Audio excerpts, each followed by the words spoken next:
We want to welcome you this morning to our Drainage District Board of Directors for today, July the 22nd, 2014. Present are Commissioner Cuellar, Precinct 1, Palacios, Precinct 2, Palacios, Precinct 3, and myself. And Commissioner Flores, Precinct 3, Palacios, Precinct 4. We have a quorum. Anything under open forum? No, sir. Our consent agenda, any concerns? No concerns, Judge. Move for approval. Second. Those in favor, say aye. Aye. Aye, motion carries. Item 4. Item 4, presentation, discussion, and proposed improvements to the Edinburgh Pump House, Peñitas Pump House. Mr. Rusty McDaniel, the district manager from Irrigation District Number 1, was going to come and make a presentation. He called me yesterday and he requested this item be tabled. He is still discussing some issues with his board that they have not been able to resolve the issue with the IBWC on the pump house, that he will try to be here next week to present an update to the board. We haven't started work on it? We've been engaged with legal counsel for the past 4 months with IBWC, their attorneys, DHS, and the irrigation district, sir. Okay. I can put an item under discussion for the board, or if you wish to open the discussion now, Mr. Steve Crane and myself are here to try to answer any questions you want as to where we're at this time. Probably ought to wait till the gentleman gets here. Okay, sir. We'll take All right. no action on this. Yes, sir. No action on 4. And number 5, Approval of closing documents for conveyance of real property known as LJ Ponds from Hidalgo County and authorizing to pay sales price and closing costs is shown on closing statements. Commissioner Tito Palacios, did you want this item tabled, sir, or did you want us to move forward? So moved. The closing documents have been prepared on this item. Mr. Steve Crane presented it to us. We're requesting authorization to close on this property after fully appraised and all documents cleared in the amount of $1,038,441.11. Does that include any late charges? We're reducing the usage charges on this. Everything is in order for the board's consideration. Thank you. Is that the one that is on the county's agenda also? Yes. So Yes, sir. We have a concern on that one, Judge, but we'll talk about it later on No, we need to talk about it on the now. county's. We need to talk about it now before they we were about to act on it. You need to voice any concern. Well, we haven't had a chance to review the It's the on your documents. bar. I know the attorney had them and provided them to us this morning, but we haven't had a chance to take a look at Well, it. no, we can approve subject to. Oh, well, you can do that. That's it. We don't need subject to on the drainage district, though. Yeah. Okay. All right, need a second? Second. Those in favor, say aye. Aye. Aye, motion carries. Item 6, requesting approval to purchase a Load King bucket well for the district's haul trailer through the district's membership of the buy board, contract number 42513, Holdcat, in the amount of $2,765.00. This is a well that needs to be installed, or a hole that needs to be installed in the haul trailer for the Doosan excavators, because they're at a different height and the bucket needs to be lowered down to fit into the well in order for us to clear whatever height requirements are on it. That's on that big trailer you got? Yes, sir, that is correct. Move for approval? Second. Those in favor, say aye. Aye. Aye, motion carries. Request approval to purchase One Brother HL 4040 belt for district-owned printer through the district's membership with Department of Information Resource Contract Number DIR SDD 1670 CDW-G in the amount of $105.82. For approval? Second. Those in favor, say aye. Aye. Aye, motion carries. Item C, requesting approval to work authorization number 5 with LNG Engineering in the amount of $4,985.66 as it relates to the revision of parcel sketch in the field notes for the Raymondville Drain Fayetteville Lateral Project. Commissioner, this is for the Holt acquisition that we needed to survey it in 2 different parcels for acquisition. Move for approval. Second. Those in favor, say aye. Aye. Aye, motion carries. Item D, requesting approval to pay invoice in the amount of $983.40 to R. Gutierrez Engineering Corporation as a claim for construction material testing services for Precinct 2 Rural Drainage Improvement, Northside Village, Hidden Valley Estates. This is part of the testing that had to be done prior to us going through the process of getting a PO issued for them. So moved. Second. Those in favor, say aye. Aye. Aye, motion carries. Item E, requesting approval of notice to suspend work with Rojas Construction and Paving as it relates to construction contract number HCDD1 13022-04-29B, Precinct 2, FM 495 Drain, Wisconsin Road field crossings due to lead time to manufacturing concrete boxes, culverts. Resumption of work effective August 22, 2014. Basically, as I had mentioned to the board before, it's about 4 to 5 weeks delay time in order for the manufacturing of the boxes. Kappa, which is the sole concrete manufacturer down here, will not manufacture until a contract is executed and a PO is issued. So the contractor can't do that until we contract with him. So it's about a 4 to 5 week delay on this particular project. Move for approval. Second. Those in favor, say aye. Aye. Aye, motion carries. Item F, requesting approval of notice to suspend work with RDH Site and Concrete as it relates to construction contract number HCDD1 14-010-0506, Precinct 2, Rural Drainage Development, Seminole Valley Subdivision Area Drainage Improvements, due to lead time to manufacture concrete box culverts, resumption of work effective 22nd, 2014. Commissioners, the same item, 4 to 5 weeks lead time in order for the manufacturing of the boxes. So, move for approval. Second. Those in favor, say aye. Aye. Aye, motion carries. Discussion, consideration, action regarding Board of Directors meeting schedule for 2014. We would like to be able to put the same schedule that the Commissioners Court is going to be having for your meetings that are set up for the rest of the year. When the county had taken action, the board had not put their item on there. The county took action about a week or 2 weeks ago for the new scheduling. So basically what we would like to do is use the same schedule the county has for the district meetings. Move for approval. Second. Those in favor, say aye. Aye. Aye, motion carries. We have no item in closed session unless the board wishes to entertain one. Need a motion to adjourn? Second. Those in favor, say aye. Aye. Aye, motion carries.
Good morning.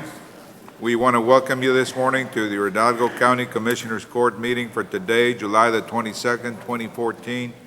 The entire court being present, we have a quorum.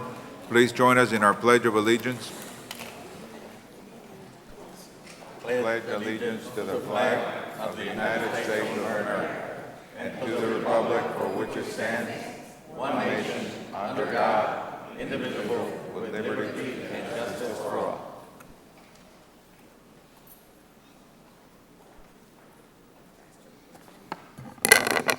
Dear Father in heaven, first of all, thank you for this day. Thank you for the rain that came this past week. We always need rain, as you know, dear Lord. We also ask you to bless the world. This world is in such bad shape right now, and we need help in all kinds of places. Help us not to lose hope. Help us to take care of whatever business is in the county and do it with the idea of helping everyone concerned.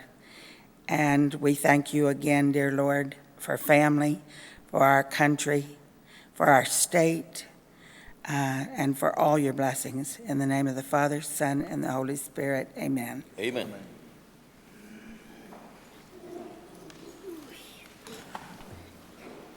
Any concerns with the consent agenda, Mr. Ofracio? I don't have any concerns, Judge, unless someone else does. Recommend approval. Move for approval. Second? Those in favor, say aye. Aye. Aye, motion carries. All right, at this time, we're going to take some items out of order. I've been provided with the list. Our first item out of order will be Agenda Item 6B as in boy. It's a resolution in honor of our McAllen Fire Department.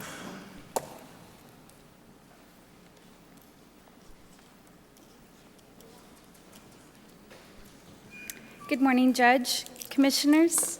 On the agenda today is a resolution honoring the winners of Good Morning America's 5-Alarm Firefighters Challenge. We have here with us today Chief Valderas, Rafael Valderas from City of McAllen, Good morning, Chief. Lieutenant Philip Winger, Lieutenant Paolo Herrera as a mascot, CPR mascot Sparky, Justin Hill, Thomas Brooks, Mark Zamora, Jerry Peña. With them also is Mayor Pro Tem Hilda Salinas and Commissioner Veronica Vela Whitaker. Thank you all for being here today. It's a pleasure to have them here with us today. Please come, well, y'all are here. Would you like to come up and say a few words, Chief Valderas? Morning, Chief. Morning. Morning. Morning, everybody. Judge, Commission, thank you for having us here. The support we have received in the last few weeks has been phenomenal. We've been getting support not only from McAllen, but from the Valley and the state. This has been a very interesting project for us. It all started with our Mayor Pro Tem Salinas emailing us saying, hey, you know what, I was watching Good Morning America. This seems like a good challenge for us. It would bring positive notes for the Valley, and we went ahead and took the challenge, and sure enough, we landed in New York, and we took it all. Our guys did an awesome job, and I want to thank you guys for having us here. It's been an honor being here with you guys. I'm going to pass the microphone over to Mayor Pro Tem Salinas, and she can kind of tell you how it all got started. Thank you. Good morning, Commissioner. Good morning. Thank you for having us. We really appreciate the support that you have given our McAllen Fire Department, not just, support from the commission itself, but from the entire citizenry in Hidalgo County and really the state of Texas. So we're just very excited to be here, and we're more than excited that our area has now recognition. People know where the Rio Grande Valley is. And above and beyond that, we've got some positive light being shed on our area, and it's thanks to the wonderful, work of these gentlemen standing behind me. People will kid around and say that it's not because of their dancing, but it is because of their skill and their agility, and just overall, once again, thank you very much for, for acknowledging the fact that we've brought some positive attention to our area. Thank you again. Thank you. Commissioner Whitaker? Just want to ditto what she said, and I want to thank each and every one of you for the recognition this morning. It's an honor to be here with our firefighters and serving the city, and also being here with them this morning. Thank you each. Thank you. So we're going to take a couple of minutes, if you don't mind, and we're going to view their very own and creative, entertaining efforts in putting this video together. Are we going to see them dance, or are we going to? We are going to see them dance.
Congratulations. We'd also like to recognize the City of Edinburg Fire Department for being out here in support of the City of McAllen's efforts in this award. And thank you for beautifully displaying the flag out there.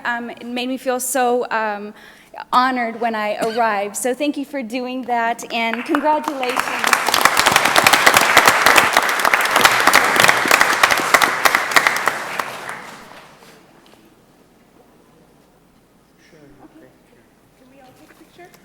Judge, you need approval for the Yes, I need a motion approving the approval. resolution. Second. Those in favor, say aye. Aye. Aye, motion carries.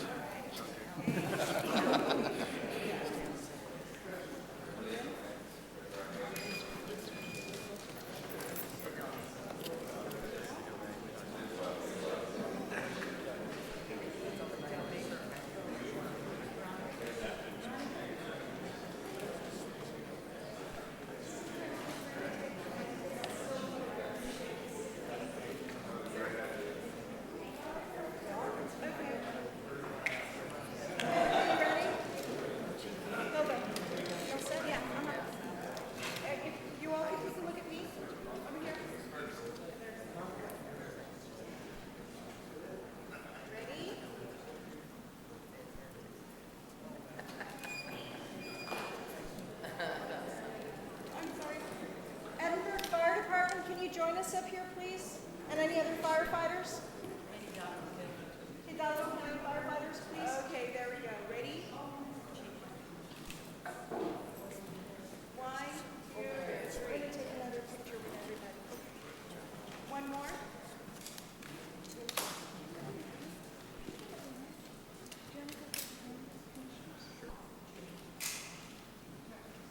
Okay, great job. Okay, we're going to take another one with all the firefighters.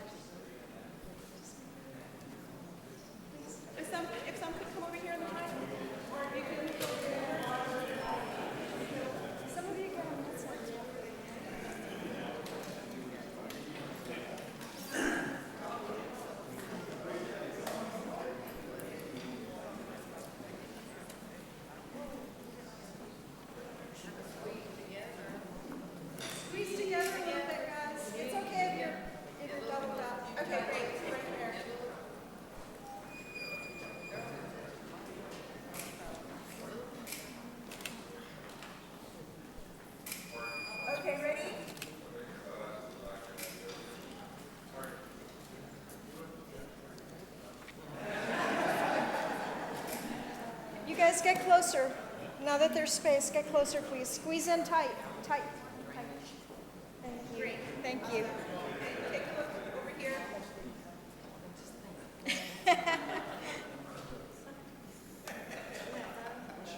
Ready? 1, 2, 3. Yeah.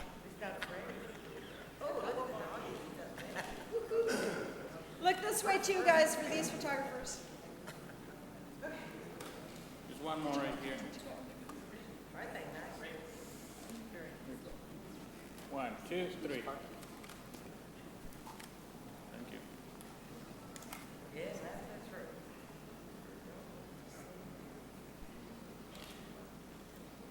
Okay, 1, 2, 3. Look at Hilda. No, the middle. One more. Yeah. Thank you. Okay, thank you very much.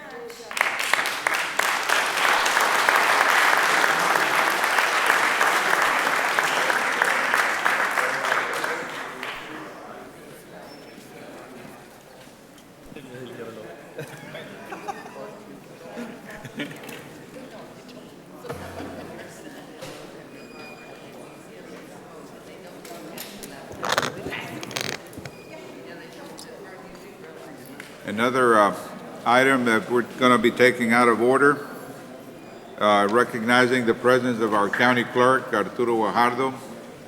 Item number 10A, a resolution in honor of Sylvia Reyes, and also want to acknowledge the presence of our former police chief, former assistant chief, Chief Raul Garza, who is present here with us. Welcome, Chief. Good morning, Commissioners and Judge. On the agenda, we have a resolution in honor of Sylvia Reyes, and here to introduce her and her recent achievement is Mr. Arturo Guajardo, Jr., Hidalgo County Clerk. Good morning, Judge Commissioners. Morning, sir. If you recall, last year around the same time, we were here honoring this lady beside me, Miss Sylvia Reyes. We're extremely proud to have her there in our office as a team player, as a true collector, man. She really knows how to get things done over there. The Governmental Collectors Association of Texas each year recognizes somebody as their top collector in the whole state of Texas. Last year, Sylvia was honored with that recognition by the Governmental Collectors Association, and she was once again honored this year, recognized as a top collector in the state of Texas. The first time the same person gets it 2 years in a row, so a round of applause for Sylvia. Would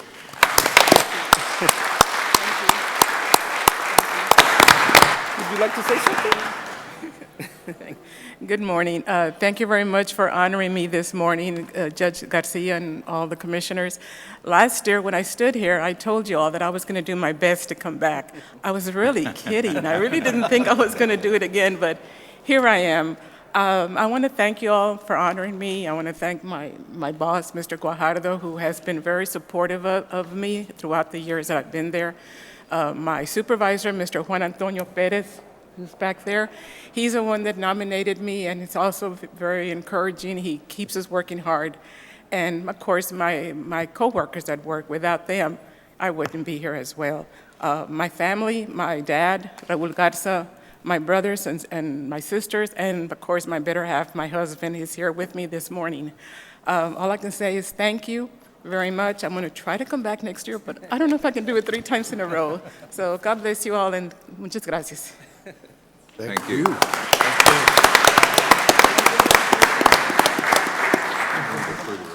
Judge, move for approval. Second. Those in favor, say aye. Aye. Motion carries. Got to get in a picture here, right here. Hi, congratulations. Come on in, come on in. And Mr. Supervisor? Yeah, Juan is right here.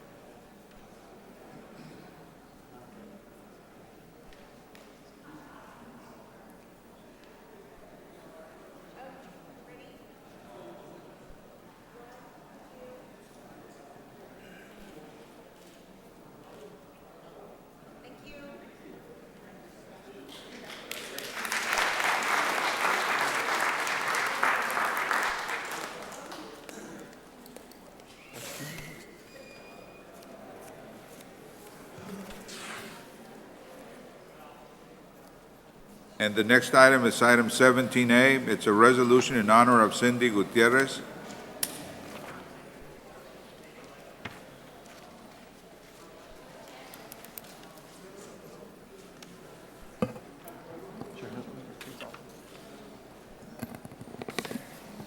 Good morning, Judge Commissioners. Today, we are honored to be able to present this resolution to Ms. Cindy Gutierrez. She is an employee of the City of Edinburgh and the Boys and Girls Club of Edinburgh. And with your permission, I'd like to read the resolution. Whereas Cindy Gutierrez, born and raised in Pharr, Texas, was named the 2014 Administrative Professional of the Year for the Boys and Girls Club of Edinburgh at the Professional Association Conference on Wednesday, April 30th, 2014 in San Francisco, California. And whereas Ms. Gutierrez competed against thousands of administrators from across the United States, was selected based on her superior leadership skills, project coordination experience, excellent communication skills, and outstanding service to the Boys and Girls Club and the community of Edinburgh. And whereas an employee of the Boys and Girls Club of Edinburgh, Rio Grande Valley for 4 years, Ms. Gutierrez has been a member of numerous organizations, including loaned executive for the United Way of South Texas, ambassador for Edinburgh Chamber of Commerce since 2011, and a graduate of the Edinburgh Leadership Class 22. And whereas throughout her efforts, Cindy Gutierrez has distinguished herself as an essential and valued member of the community, and her actions make her a positive role model for her peers. Her remarkable accomplishments point her to an even brighter future, and it is indeed fitting at this time to recognize her for her many contributions to the Boys and Girls Club of Edinburgh, Rio Grande Valley, and the community of Hidalgo County. Now therefore be it resolved that the Hidalgo County Commissioners Court hereby recognizes and honors Cindy Gutierrez for her selection as the 2014 Administrative Professional of the Year, approved this 22nd day of July, 2014. Move for approval. Second. Those in favor, say aye. Aye. Aye, motion carries. We also have Ms. Sabrina Walker Hernandez, the CPO for the Edinburgh Boys and Girls, so I'd like for her to say some words on behalf of Cindy and Cindy herself. Cindy was nominated for this award. She started out local. It's a competition that advances forward, competing in South Texas, which ranges from Bandera down.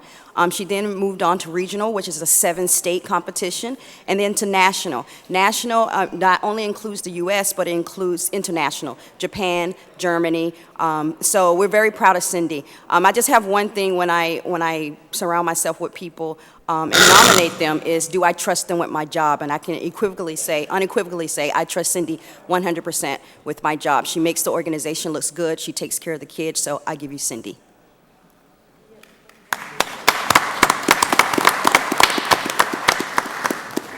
I'd just like to say thank you for recognizing my hard work. I thank my boss and my board member, Jesse, for continuing to support what I've done for the club. And I'm really proud of my Boys and Girls Clubs of Edinburgh and what we put out there for the rest of the Boys and Girls Clubs and what we're doing for the youth here in Edinburgh. So I'm very proud of what I do, and I'm very grateful to be up here standing in front of you.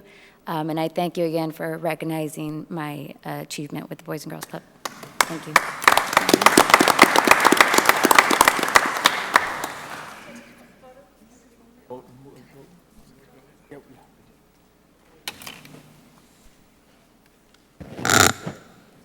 Congratulations, man.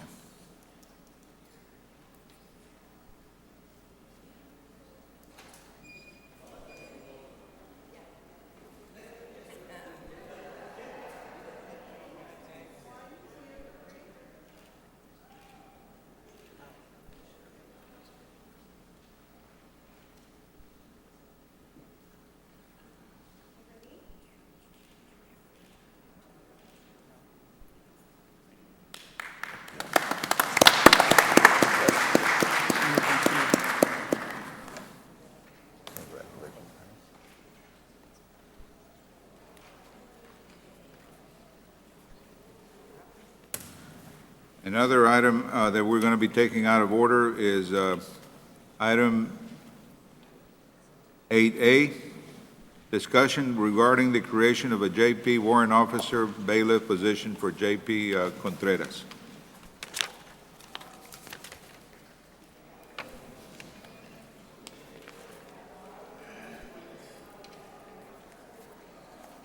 Morning, Judge. Morning, Commissioners. I haven't seen you in a while, but I'm back. I sent the county judge and I think all the commissioners a copy of a memorandum that I was seeking to get a warrant officer. First of all, let me tell you, we're not having any problems with the constable service that we have. The problem that we have is that, they're spread kind of thin themselves. They don't have as many people as possible. A lot of times right now, they're working on the DPS project that they have along the river. And my problem right now is the collections. We have not done any collections in a while.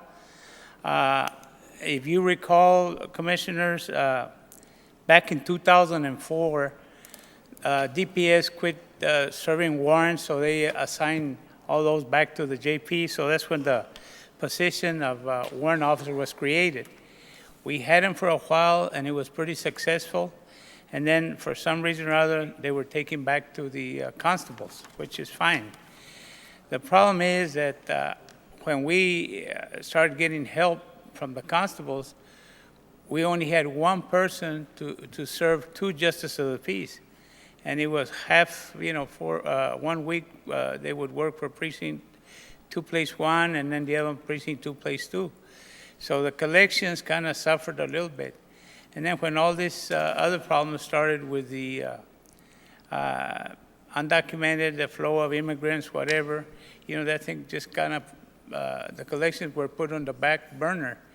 So I'm not saying we need it right now. I'm saying maybe for the next budget year or whatever, we need some kind of help because those collections are our bread and butter, and I outlined there what, what this position is going to serve.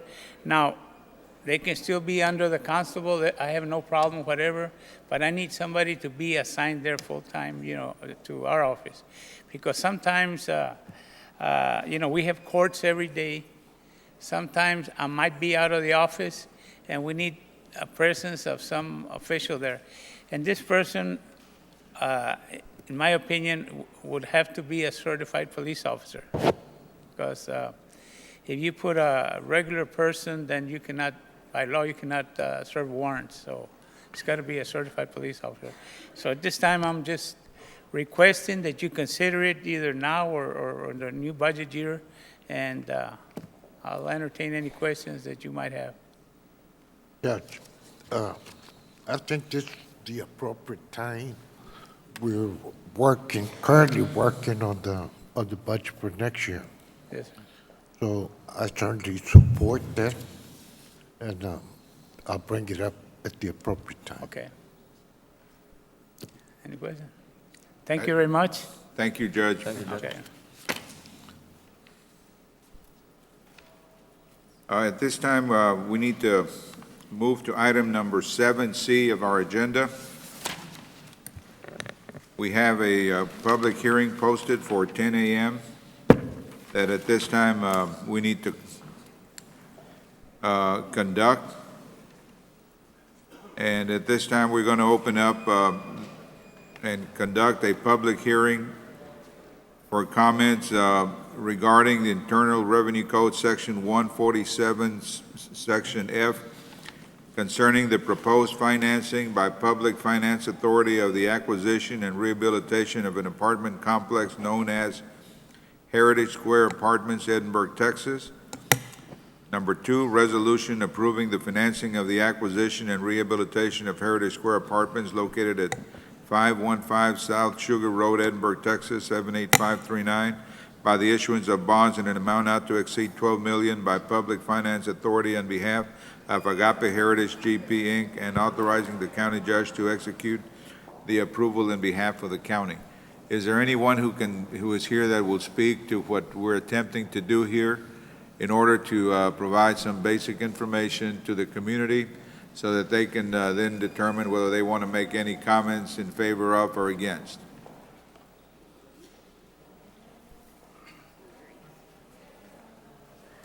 Good morning. My name is John Condit, and I I'm represent... sorry, can you speak a little louder, sir? Yes, sir. My name is John Condit. I represent Agape Heritage that is purchasing the Heritage Square Apartments. It's 204 units here in Edinburg. And what we were going to do is we're going to buy the property, and spend about $2 million on the rehabilitation. That'll be both interiors and exteriors, completely getting the property set up for another 15 years of service, basically. All new appliances, all new flooring, all new paint, redo that exterior. It's been a great asset for the city for many years, and we just want to purchase it and continue that. The bonds that we're requesting approval on are being issued by Public Finance Authority, and basically it has to come through you, more of a public notice type situation. Be glad to answer any questions. Any member of the court have any questions? Well, what I understand is there's no liability to the county. The county's not going to be committed Correct. to anything. This has nothing to do with any liability to the county whatsoever. And they're going to be placed on the tax roll under their new valuation? New valuation, yes, sir. Does anybody in the audience have any desire to make any comments one way or the other, or ask any questions? Would this be affecting the rating of the county? No, It has nothing to do with the county's bond rating. This is, This is merely a TEFRA hearing required in our Internal Revenue Code, Section 147F. Can you allow him to answer? So as far as when we meet with the rating agencies, this will not be discussed at all? that's correct. This will not affect our rating in any form or fashion. I believe that this is the third, Sergio, I think this is the third or fourth entity that we have done this through Commissioner's Court. It's an IRS regulation that it goes before the governing body in the county that they're doing the Correct. It transaction. doesn't affect Does the not rating affect us in of any the form or county fashion. whatsoever.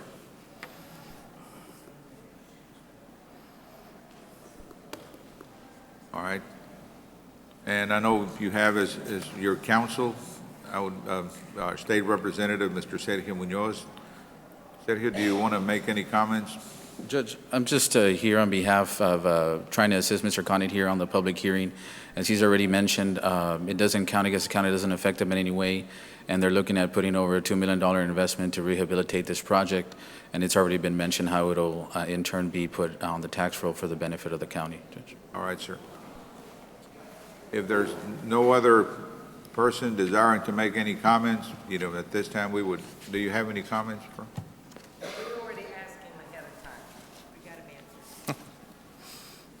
What? I'm sorry. They've already, we asked our questions before and we got our answers. All right. If no one else desires to speak, then this time we would be closing our public hearing. Do we need any action at this time?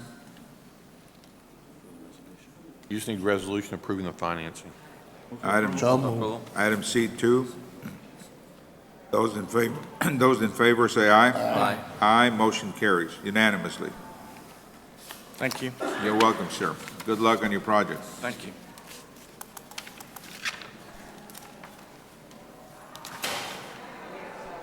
All right, we move back to open forum. The first presenter is Opal Billman.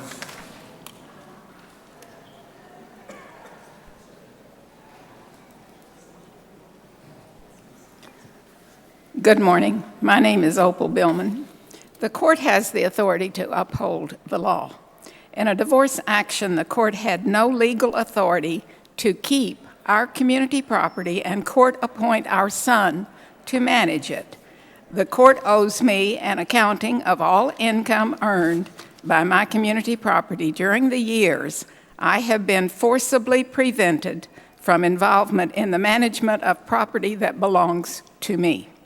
The court had no authority to allow a vacuous corporation to be formed and then award all of our community property to the empty corporation on the foundation of a bogus deed.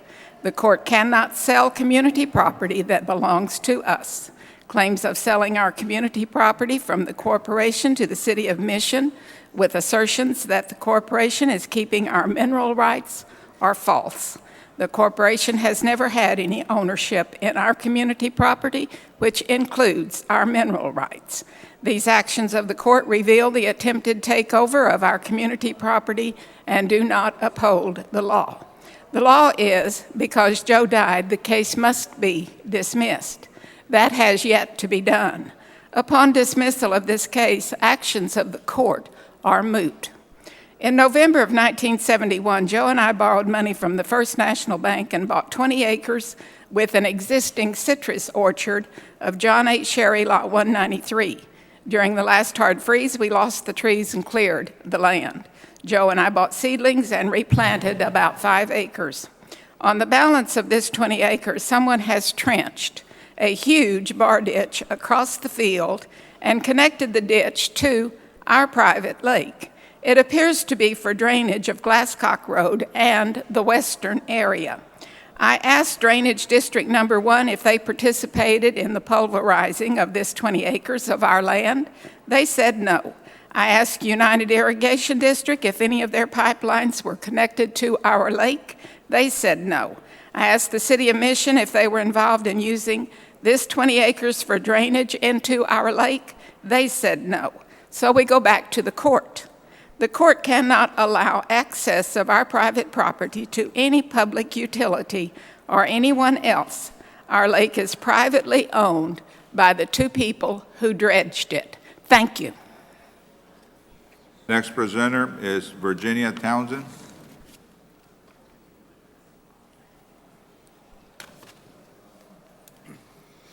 Good morning. Good morning. You see, I put mercy by what I was going to talk about. I read that, and I was wondering what you were going to be doing. Yes. Well, you know, we don't want any more taxes of any kind, but we know better. We know what progress. I have no knowledge of anyone in this country that is wanting more taxes. Well, that's where the mercy comes in. We may have to accept a medical school. We may have to accept STC.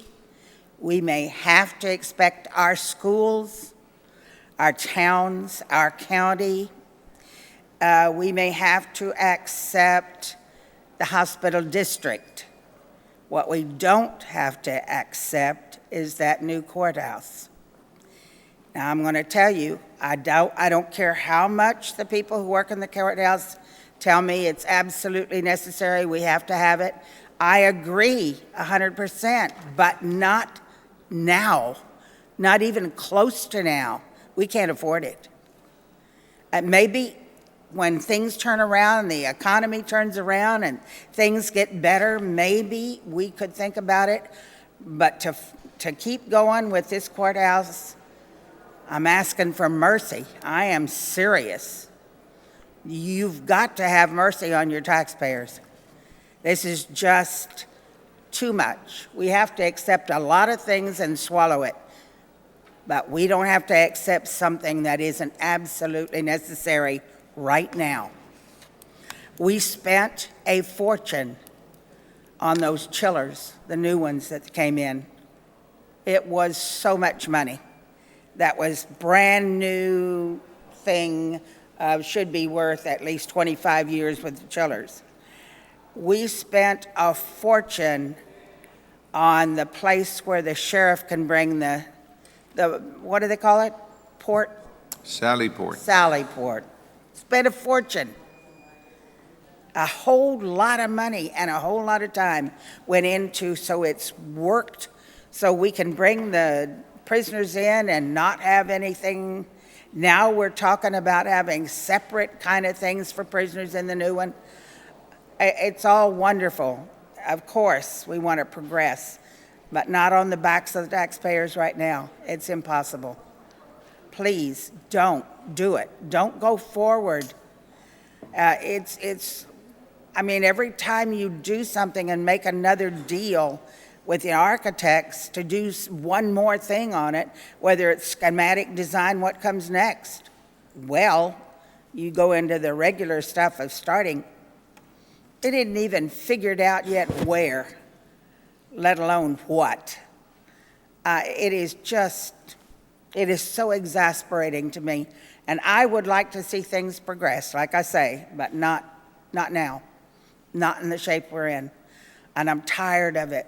I'm tired of everybody on the other side or the judges saying if we absolutely had to have it, how come the courtrooms aren't full all the time?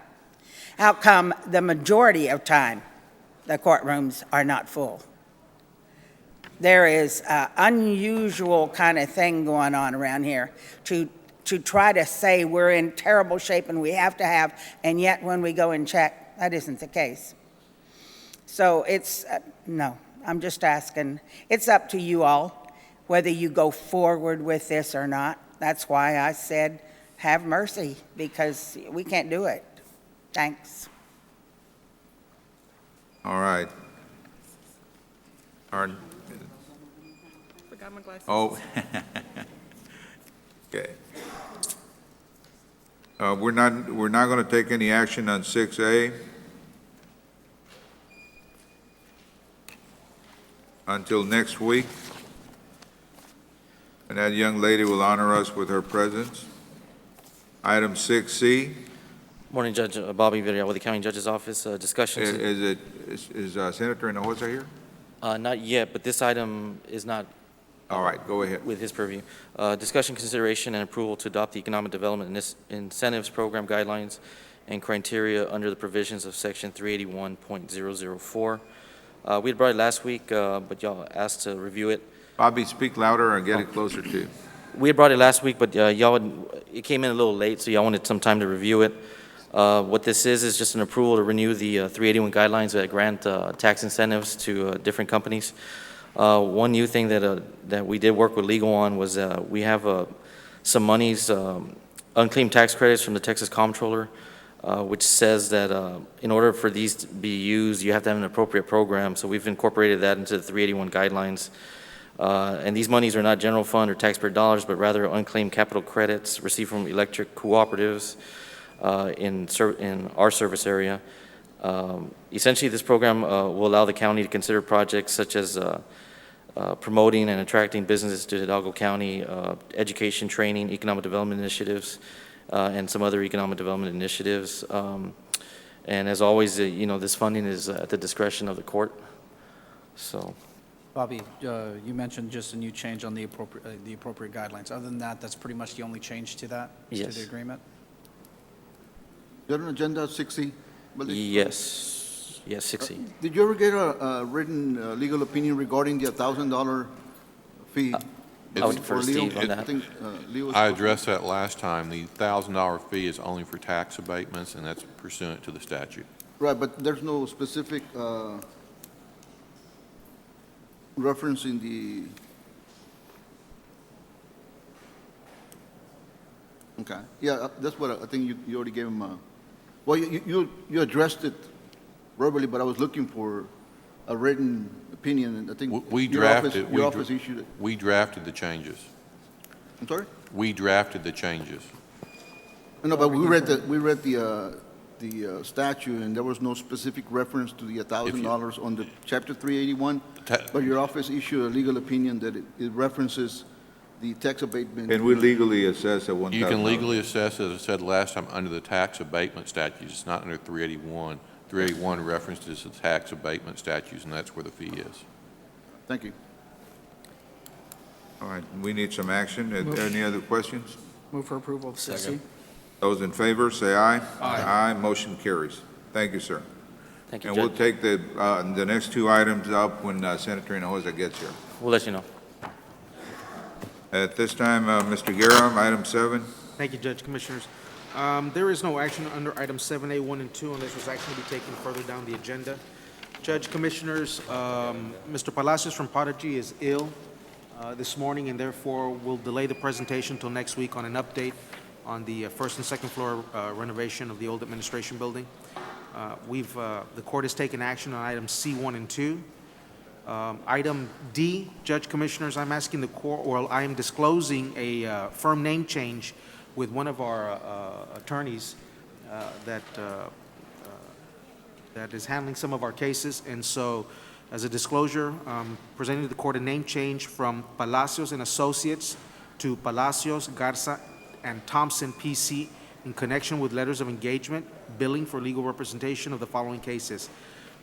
Gutierrez versus Hidalgo County Sheriff's et al., Civil Action 713 CV 00392, claim of Consuelo Gonzalez.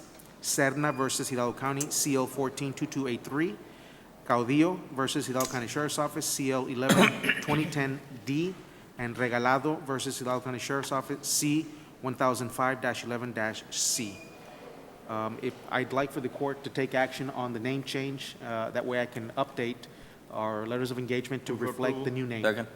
These are all the cases that they're working Yeah, on? these are the current cases they're working on, and again, I'd like for the court to acknowledge the name change, and we will update our letters of engagement to update the name change. Who is Garza and Thompson? What are their names? Palacios, Garza, and Thompson, PC. Judge, I'm going to abstain on this, but Garza is Bill Garza, and Thompson is Lucy Thompson. Okay. We have a motion and a second. Those in favor, say aye. Aye. Aye, motion carries. One No abstention. conflict of interest on the Palacio. Right. Monica? Okay. Yeah, thank you. We, for the record, we have one abstention. Commissioner Palacios, Precinct 4. So we've addressed item 8A, Judge, so we're on to HR for Precinct 3. Sil- We just had Senator Hinojosa Oh, walk in. okay. Why don't we take up, well, come on over. Let's get your item out of the way. Let him sit a little while. Thanks. Good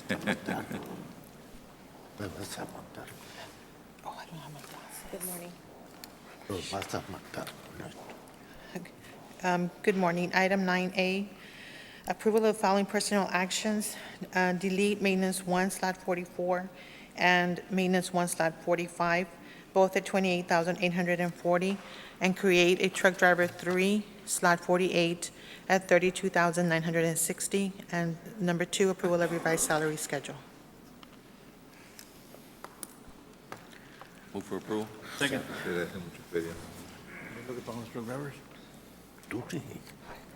We need a second. Second. Those in favor, say aye. Aye. Aye, motion carries. Thank you. Including the Thank you, salary ma'am. schedule? Yeah. One. Yeah, but we're deleting 2 of them, so. There's going to be, it works out, the math works out in our. Oh, yeah.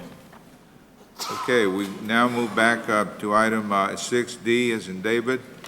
We have Senator Chuy Hinojosa here with us, making a presentation on this item. Senator?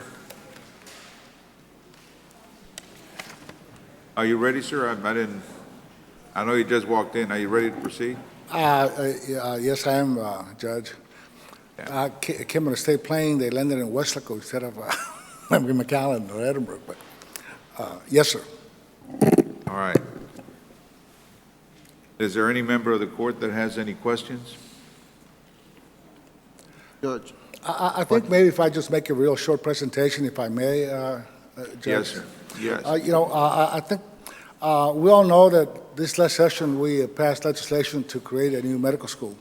We all know the medical school will create or educate many doctors who will stay here, but also increase and improve health care. But it will also attract a lot of health-related businesses that will expand our tax base and will create thousands of jobs.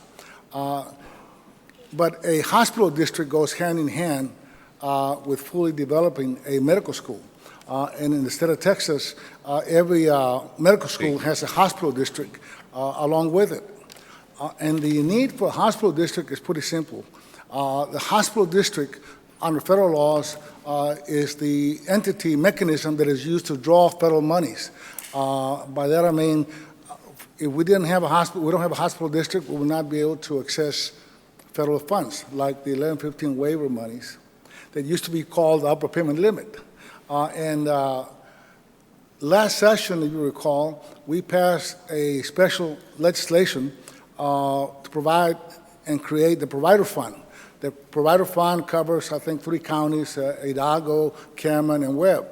And we created this as a mechanism by which we could draw federal funds because we did not have a hospital district.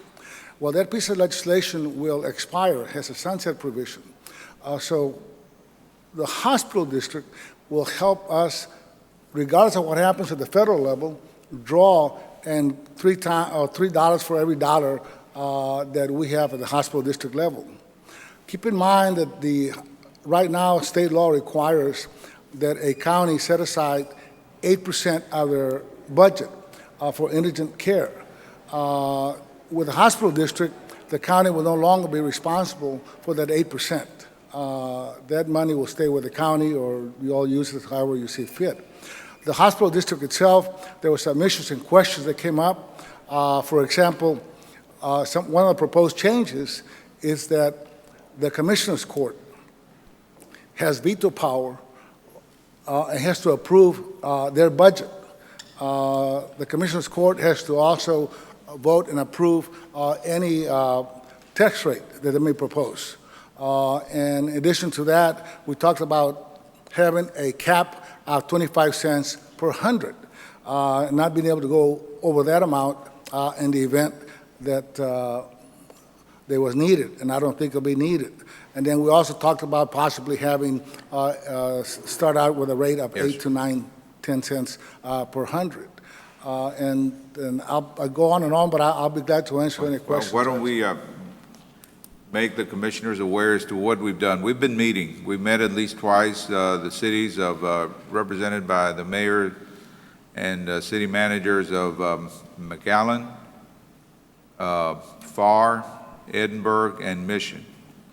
And they're there because they had agreed, along with the county, to come up with approximately $5 million for the next 10 years to help fund the medical school. The county committed to $1 million a year, Edinburgh $1 million a year, McAllen $2 million a year, FAR $500,000, and Mission $500,000, a total of $5 million. And you had the legislation as passed. We voiced several concerns about the contents of that legislation, and we addressed them, and we agreed to come up with a memorandum of understanding that if we entered into that agreement, that understanding memorandum, that we could go and proceed to perhaps act and vote on the adoption of this creation of this hospital district in the next election in November. Otherwise, we might have to, if we cannot, then we might have to wait until the next legislative session so that the law can be changed and fine-tuned to what the majority or we could all agree on. Now, we have, the legislation provides for a tax rate of up to 75 cents. We have agreed to cap it at 25 cents.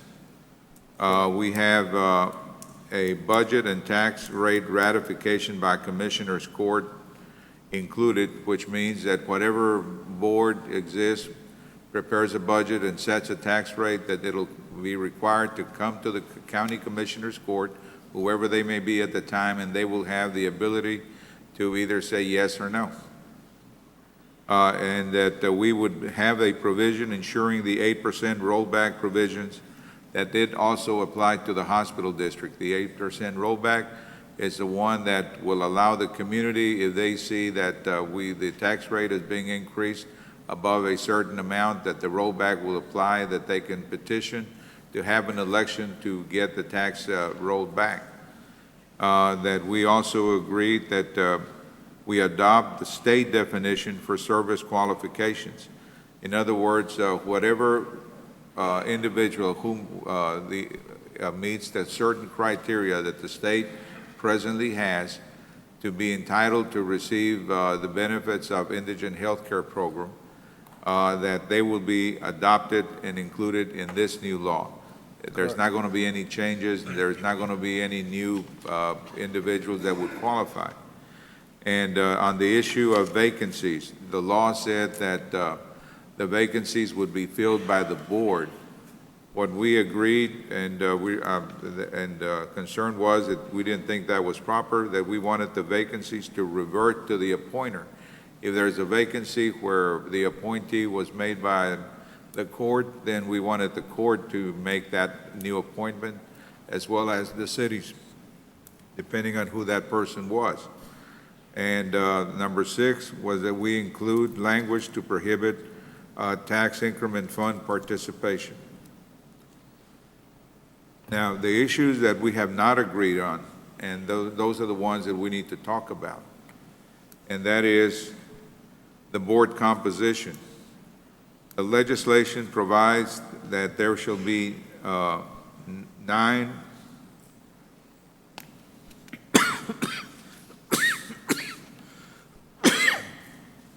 excuse me, 9 members. Well, actually, 8 members. 8 members? I think it was Erica, is it 8 or 9? 9. Okay, we got it here as 4 appointments by the county, 1 McAllen, 1 Edinburgh, 1 FAR, 1 Mission. Should it be 2 McAllen? 2 Yes. McAllen. This is what the legislation provides for. In our discussions, I voiced a concern. I didn't think that, well, first of all, that's not what we had been led to believe before the legislation was enacted. When the presentations were made, we thought, we were led to believe that the county commissioners court would be, would have the, I don't want to use the word control, but would have the majority of the members of the board. And that's the first issue that needs to be discussed. It's a very basic issue. I have discussed it with the commissioners. We have commissioners saying that, one commissioner is saying, you know, we need to make it a 5-member board, and that all 5 members be appointed by the county commissioners court. Others are saying, well, let's make it a 7-member board. We appoint 5, and the cities can then nominate for the other 2, and they select 2, make it a total of 7. And others are saying make it a total of 9, so long as the commissioners court gets 5.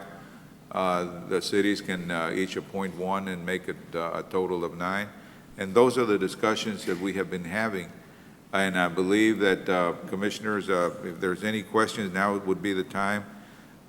We have the author of the legislation here. He's well-versed on what the requirements are and as to what the desires are of the various communities and healthcare providers, and is here to answer any questions on that issue. What was the recommendation of members of the board that you talked to? In terms of the numbers? Well, there was actually, before we read the legislation, there was no recommendation. We just assumed, based on what we were told, that the county commissioners court were going to have the greater number, more than a majority, and thereby be able to influence whatever occurred on that board.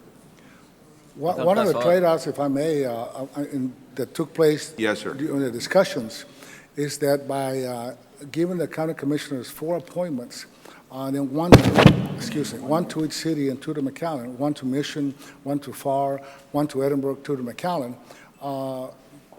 2 reasons came up for that. Number 1, I think McAllen has about 40% of the property tax base. Number 2 was that the county had the right to veto any budget proposed by the hospital district. And there's another reason. Number 3, the county also had the right to veto any tax proposal by the hospital district, pretty much giving control to the county in terms of proper oversight or the budget and the proposals being made by the hospital district. As an example, if the hospital district wanted to build a brand-new clinic, well, they couldn't do it unless the county commissioner said yes, because that would cost money and it would be part of the budget process. So that was a trade-off in terms of the appointments.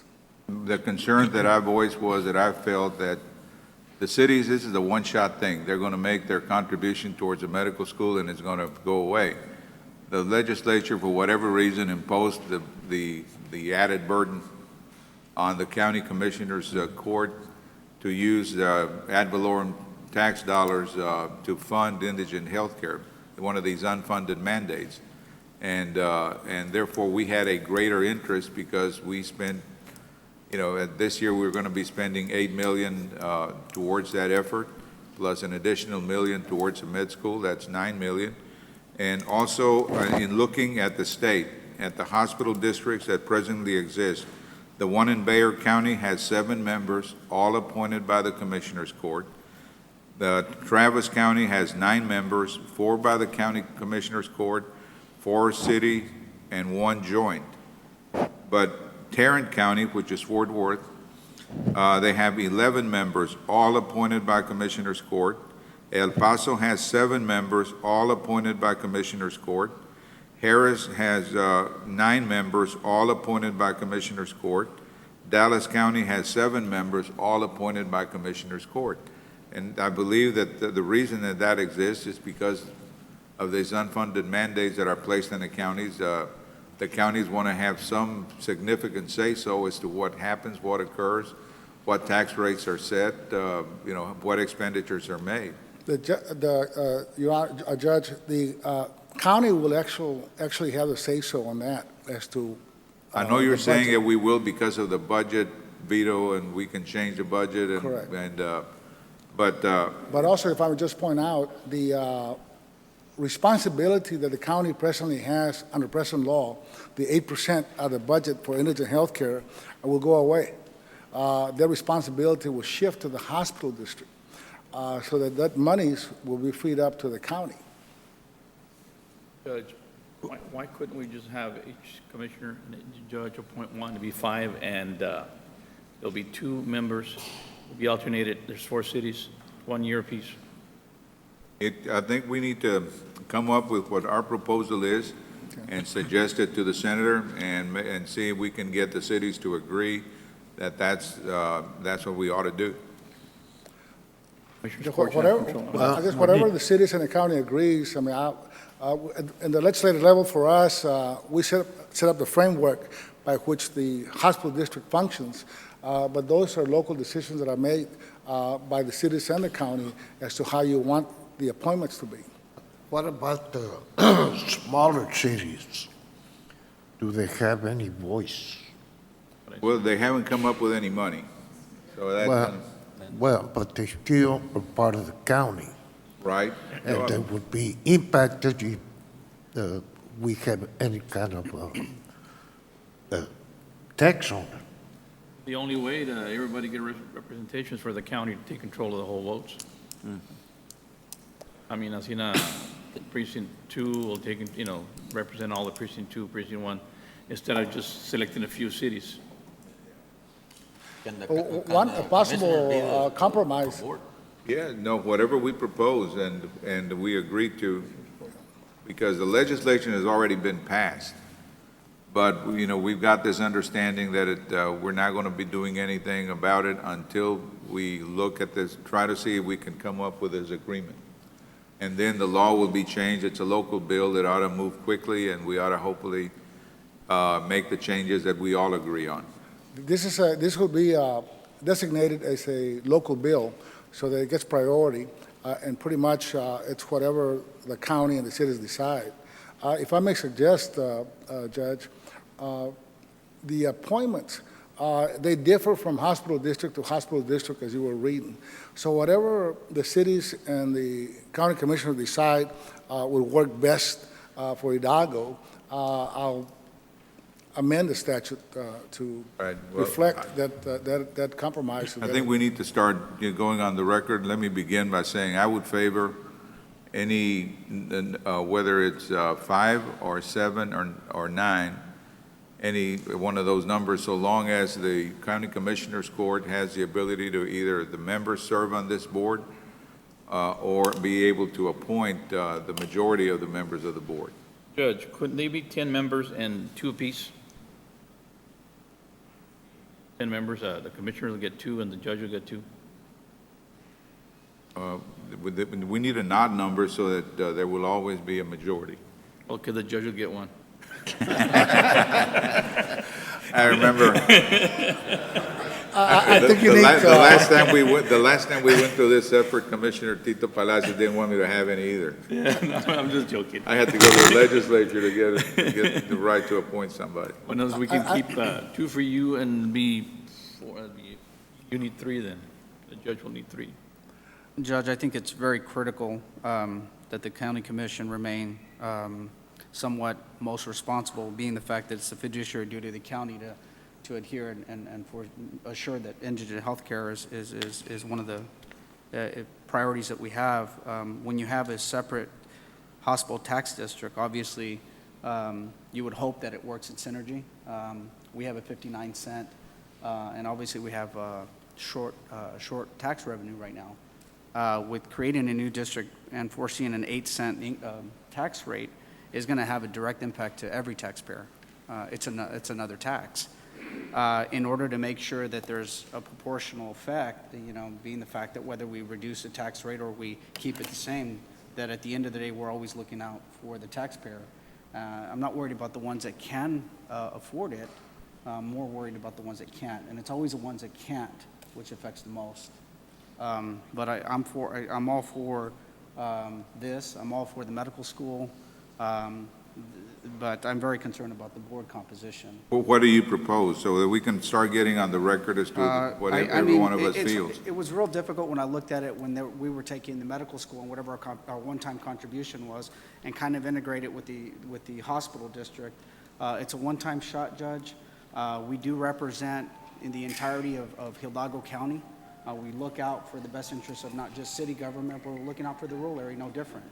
The ones hardest affected, although we do get the majority of our taxes from Edinburg, McAllen, and some of the bigger cities, the greatest effect is going to be on a rural population that can't afford the taxes. So we have to be respectful to that.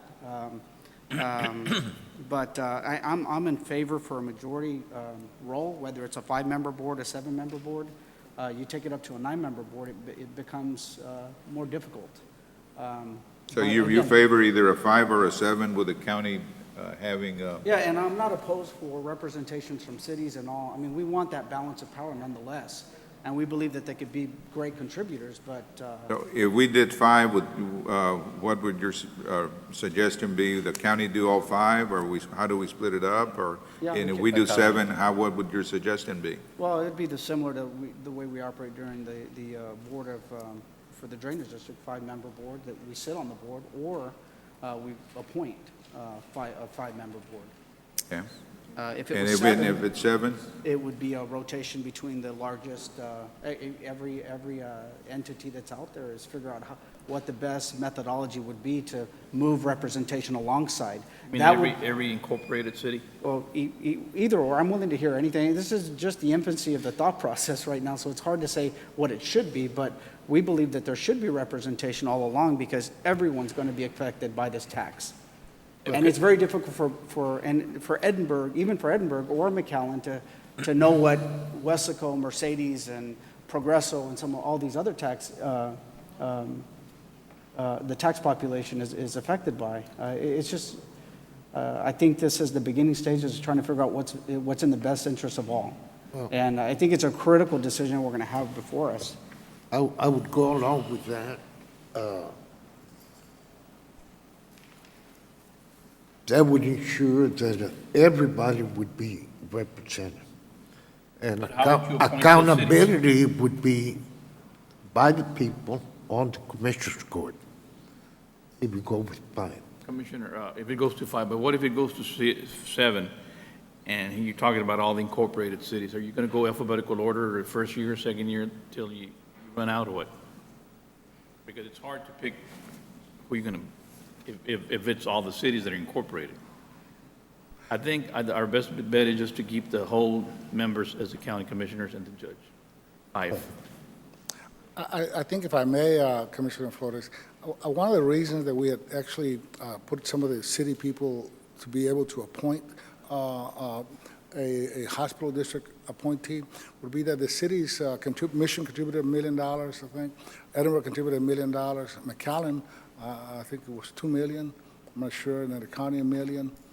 But I think those can be negotiated because the legislature we can amend and modify the statute, Right. whichever. They have committed to submit those monies, but Correct. if we pass this thing in November, they'll never have to pay it. Correct. Right, so in effect, all the cities are going to be alike because the legislation reads that beginning in 2014, monies are going to be paid by the district. So I don't think that either the county or the cities are going to be paying their million, and if they do, they may get it back. Commissioner Palacios, I'm sorry, Cuellar.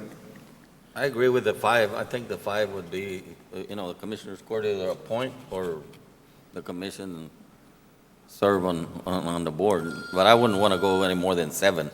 But I think I would prefer the 5. I would, 5 is a very small group for a county this large. I mean, I would think probably 9 is probably more appropriate, or even 7. But I mean, that's Let's make it 11. 2, and 3. You better not count out the cities. You better not take them out. It's all part of the package, and it's not going to be palatable if you take the cities out. And you say maybe, that maybe is a big maybe. Maybe they'll get their $1 million back.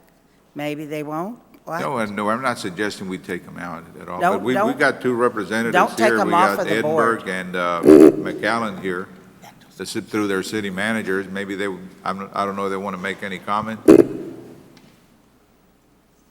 If I may just add, Judge, I mean, my opinion, I guess, and I'll do whatever you all decide, but the cities need to have some representation on the board. And there's no problem with the majority of the members being appointed by the County Commissioners Court, because at the end of the day, you will have the final say-so on the budget and any tax rate. The way I see it, I think not just the majority, but unanimous, the court wants to have the ability to influence the majority of the members on that board, either all of them or the majority of them. And that's really the issue that we're talking about now. Whether we have 7, how are those 2 selected? If we have 9, how are those 4 selected? Well, maybe what we need to do is go back and get with some of the cities, like Mayor Beto Salinas and Mayor Jim Darling and Mayor Richard Garcia and Mayor Palacios from FAR, and just have a discussion and try to see if we can massage it in such a way that the county still retains a majority, but allowing them to have Yes, sir. someone to represent them on the board. Do you want to make a statement, Ramiro, on behalf of Edinburgh or the group? Good morning, everybody, Senator, Judge, and Commissioners. Really, maybe just to provide some more background, if that's okay, on why maybe the legislation is the way it is. Because I remember being there in some of the meetings early on how the medical school is going to be formulated and the legislation the Senator carried that paralleled this legislation with the hospital tax district. And the reason it's set up with 9 at the time that I recall was that we were trying to get first and second year of the medical school here in Hidalgo County. That was our goal. That was what we were discussing. That was all that was being discussed to how can we do that? How can we have the UT system and the legislature, through the senator's efforts, for us to get the medical school first and second year here? That legislation that the senator filed that has the members the way they are mirrors that. So I know there's questions about that, Judge, and I respectfully, will just say that the reason the cities are even in there is because we were asked to come up with $5 million a year. And the county said we can maybe do up to $1 million. We came before you, during that time, and each city turned around and said, well, what can you do? What can you do? And I'm talking about all the cities. We had meetings throughout the county. We had meetings in Wesco. We had meetings in here in Edinburgh, McAllen. I mean, we had meetings throughout the county to requesting the senator to try to find out what can we do as a county.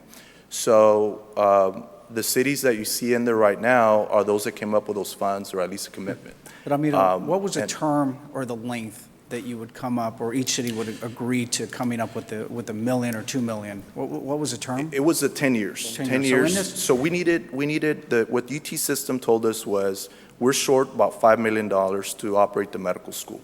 Even if the legislature funds it in the way that the level that they were talking about, they still needed about $5 million. And I think at the senator's request, we talked about, well, how can we meet that gap so that we're not told no, even if the legislation is presented and approved. We didn't want the UT system to come back and say, sorry, but we're still short of funds, so we can't vote on having a medical school down in the valley. So part of this was a commitment over 10 years was to come up with $50 million, $1 million each entity, and the county came up with $1 million, and we all came up with a gap to try to make sure that we were able to come up with the funds that UT needed for the medical school. Now, the other thing that was discussed was, well, how long is this going to be needed, or is the hospital district going to be able to help support? And then that was then put in the legislation that will take over the medical school. The commitment of the $5 million, UT agreed that if the hospital tax district passes, then that takes over the responsibility of the cities. And so I think you'll find, I know our city, I can't speak for all the cities, I think all the cities still would like representation. I understand, Judge and the court, y'all's statement about, well, the city's only a one-shot deal, but the way I see it, I can't speak for all the cities, is that this is what sealed the deal. This is what got everyone to agree to put the first and second year of the medical school here in this county. And we do not want that discounted. We do not want that undervalued, because at the time that it passed, that's the only way that it passed, by everybody coming up with these funds. So that's, I'll be happy to answer any questions. Why don't we let the city of McAllen make a statement? Good morning, Senator. Good morning, Judge. Good morning, Commissioners sir. Court. Obviously, we're still in very preliminary discussions at our city about the hospital district. As the judge knows and the senator, our last meeting was just last week when we finally had this final version of what you heard today. We believe it's very important that the cities continue to be able to be part of this decision-making. A large part of the taxpayer is in McAllen, and in order for us to be able to sell this to our public, to our citizens, we believe that we have to be at the table. And the discussion of having two representatives has been ongoing in the meetings that we've had with the judge and the cities so far. And I believe that's going to be a necessary part of the discussion going forward. Thank you. Any questions? Judge, the only thing is, this is the first time that we're talking about numbers of and who's going to make appointments and all of that. I keep hearing that you had meetings with other people. I don't know. No, we have meetings with the cities and the county. Yeah, but I guess the bottom line is the court was not made aware of what was being looked at. Oh, no, every meeting you were invited. You didn't go, but you sent Raul or somebody from your office. Every county commissioner was invited or to send a representative, and they all did. I don't know if they communicated back with you or not, but you certainly had something, you remember there. Judge, can I make a motion? Yes. Be a seven votes. Each commissioner and the judge will get one. The cities would get the ones that they did with the monies. Son cuatro, ¿verdad? Get two of them to serve 2-year terms. That'd be my Swap motion. the Every other 2 years, swap them out, yeah, between those cities. So that's your motion? Yeah. Second. Judge, Yes. the MOU was not attached to the agenda item, so I couldn't review it for financial impact to the county. But I guess Well, because we're trying to work on the language of the MOU. That's what this is about. Okay. Now we'll know what the county's position is, and the cities will, and the healthcare community will know what the county's position is, so that we can finalize the MOU. All right. So let me see if I understand correctly. You're saying that each one of these entities is going to contribute the monies that you stated, $1 million, $1.2 million, and $500 and $500, to make up the $5 million. Yeah, 50 So million. are they required to provide those funds up front, or is it going to be on a? No, every year. But if we 10 pass years, this okay. hospital district, then that'll end the obligation. Okay. So from it's the gonna be done- obligation goes from a $50 million deal to a $6 million deal. Yeah. So it's going to be on a 10-year term, the whole $5 million? In 10 years, the Unless funding it's- will stop. We will not need to fund it anymore. So each one of those entities is going to contribute 1/10 the first year, and then once the hospital district comes into play, then we're done with our obligation? Right. Yeah, but The hospital district will come up and collect taxes and pay for it. Okay, all right. And that's Judge, correct, another but thing also, on the in addition to that, if I may, Judge, the county will be relieved of its obligation, putting aside 8% of the county budget for indigent health care. The county will no longer be obligated, once the hospital district Right, is yeah, set no, up. you can't have a hospital district and be leveraging federal funds. Yeah, those Yeah, $8 you million can only have one or will the be other. saving Should be those. 7 or 8. Okay. But I just wanted to make sure I understood the financial responsibility of the county, so it'd be 1/10 the That's when we first year, figured it at 7. and once the district comes into effect, May need then another one. the May county is need- no may longer need 8. obligated to participate. May I interrupt for a second? To Well, we clarify- have a motion and a second. Those members of the court in support indicate by saying aye. Aye. Aye. Am I correct that it's unanimous? Yes. All right. Everybody can raise their hand up. All right, those in favor, raise your right hand. Okay. So Judge, this MOU is going to be drafted based on the discussion that Well, took place? we're going to, all of the stakeholders will now know what the county's position is. When I was there, I couldn't speak for the county, but Judge, now I have that authority. and Judge, in respect to the cities, I'm willing to work with every city I represent to appoint any member that they recommend. It's my job to represent my district and look at the needs of the city of McAllen and Edinburgh holistically and work with them to assure that they get representation on this board. It's no way where I look at it as a personal-driven agenda. It's one to work with our communities that we represent directly every single day. We've done it in the past and we'll continue doing it in the future. Judge, another question I've got. Those people we appoint, how long can they be in appointment? What is there- the there- term? there a term? Do you know, Erica, Is it set in under the statute? legislation? Or can they just run on and until you reappoint them or what? No, by legislation, that's another item that can be discussed. I think right now it varies. There's some 4, there's some 2, because you want to have staggered terms. So now in looking at the board composition, that we need to revisit the number of years that each one will be appointed So for. what should the term be of these individuals? 3 years, 5 years? I think based on the discussions that I heard, we might want to have 4 years for the direct appointments and maybe 2 years for the rotating. Yeah, that sounds fair. Usually 4 years. 4 years, and So then the other ones can they rotate. pick a ballot to see who runs, or who's there for 2. Judge, if I may, and Commissioners, I think you need more than 2 years for someone to really educate themselves in Yeah, it's a the very- process. But I would also ask that even though you all adopted the motion, I guess that's your negotiating position, that it be flexible enough when we, because I've been attending those meetings, that when we meet with the cities, that we come up with another way of doing it that's acceptable to everybody, that we're able to come back and reopen this issue. And you can't, Chewy, I mean, we're not voting on the final document yet. The next issue was the language that requires Commissioners Court approval of the district's contract or cooperation agreements with the federal government, state of Texas, and other governmental entities. The Bexar County District has it, El Paso has it, Harris has it, and Tarrant has it. And we were suggesting, or I was concerned that the language in our bill did not have it, and we wanted to include it. Judge, on item D, what is it that you're adopted, just the appointment? The For the position. The The Just our composition. position. Of the board members, okay. Right. All right.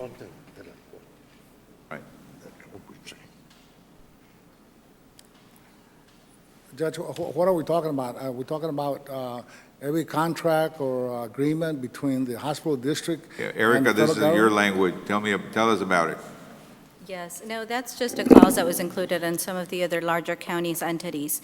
And so whenever there's an agreement by that hospital district with a federal entity or a state entity, or with the hospital or some of those entities, it comes back to Commissioners Court for second. In other words, they would approve it, but it would come back to Commissioners Court for ratification.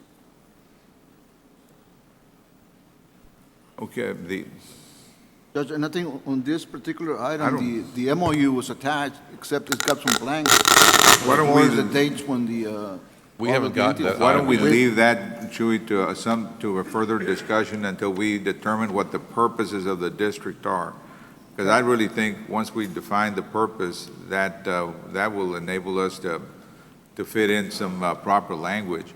Now, the way that I envision the purpose of the district is to have a body that will be taking over the obligation of the $5 million a year for the 10 years, and to pay the county's share of indigent health care in the amounts that the county would be obligated for. Beyond that, what do you envision the purpose of this district to be? Or what do the cities envision it to be?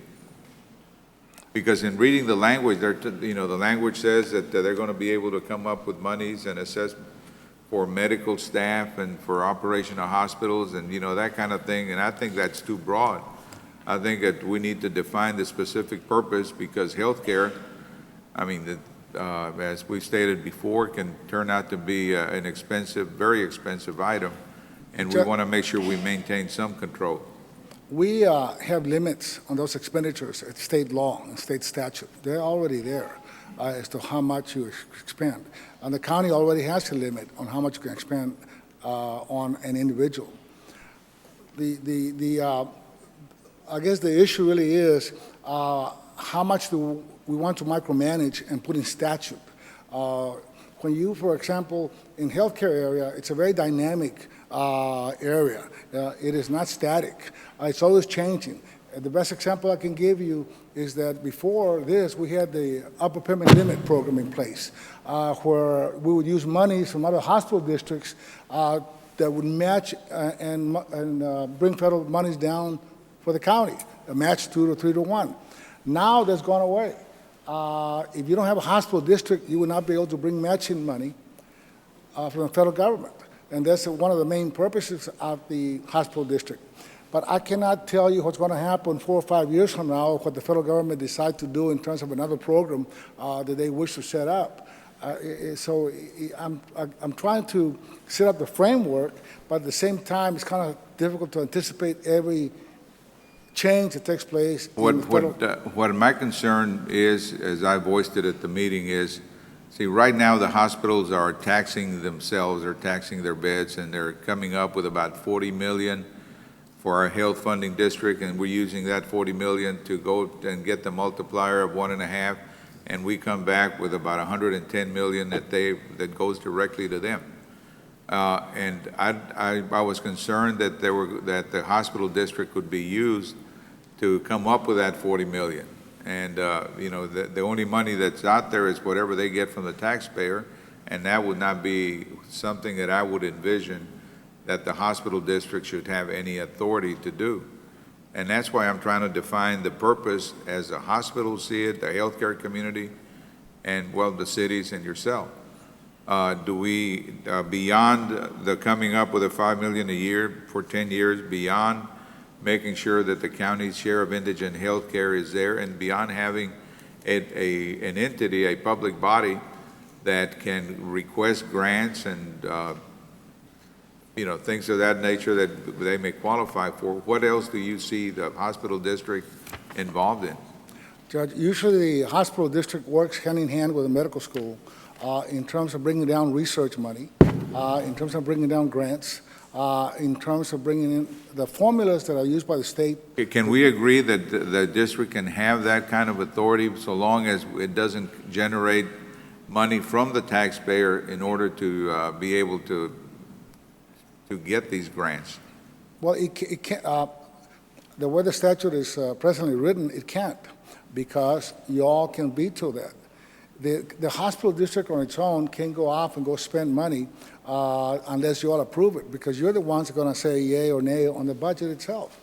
I mean, that is your main check on the hospital district. If you all don't like what they're doing in terms of how they want to spend the money, all you got to do is say no.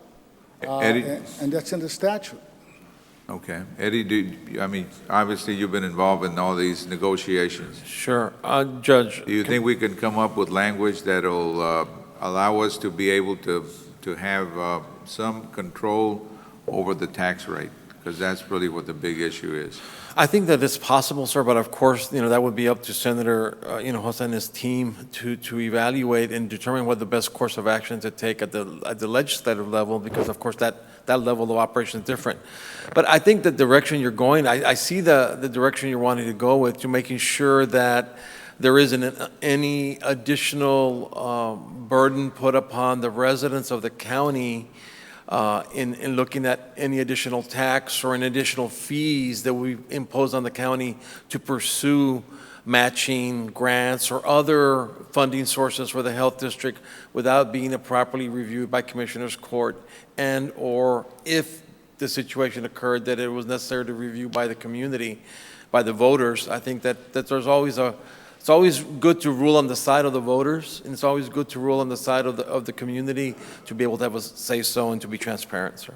Well, Judge, if I may point out, the county commissioners are the ones that say yes or no on their budget.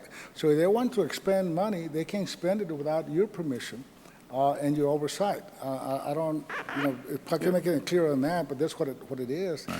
If they want to go spend $10 million on some kind of a program, well, they have to come to you because that's part of the budget.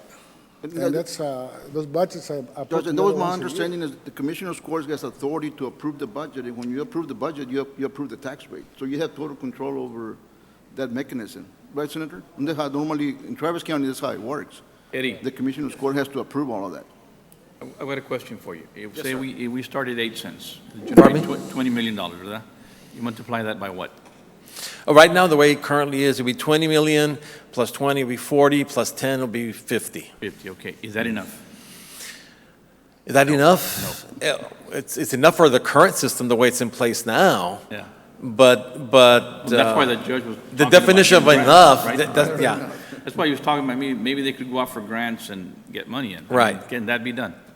Yeah, that possibility is there, but at the same time, the grants, a lot of times the grants from the federal level are not just straight grant, that you just get money. Some of them are, but a lot of them, there's a matching component to it, that there needs to be a commitment to a match, and usually that commitment is a taxpayer or some kind of revenue commitment from the local governing It entity. either has to come from general fund or from that, well, not from that money that we gave you guys.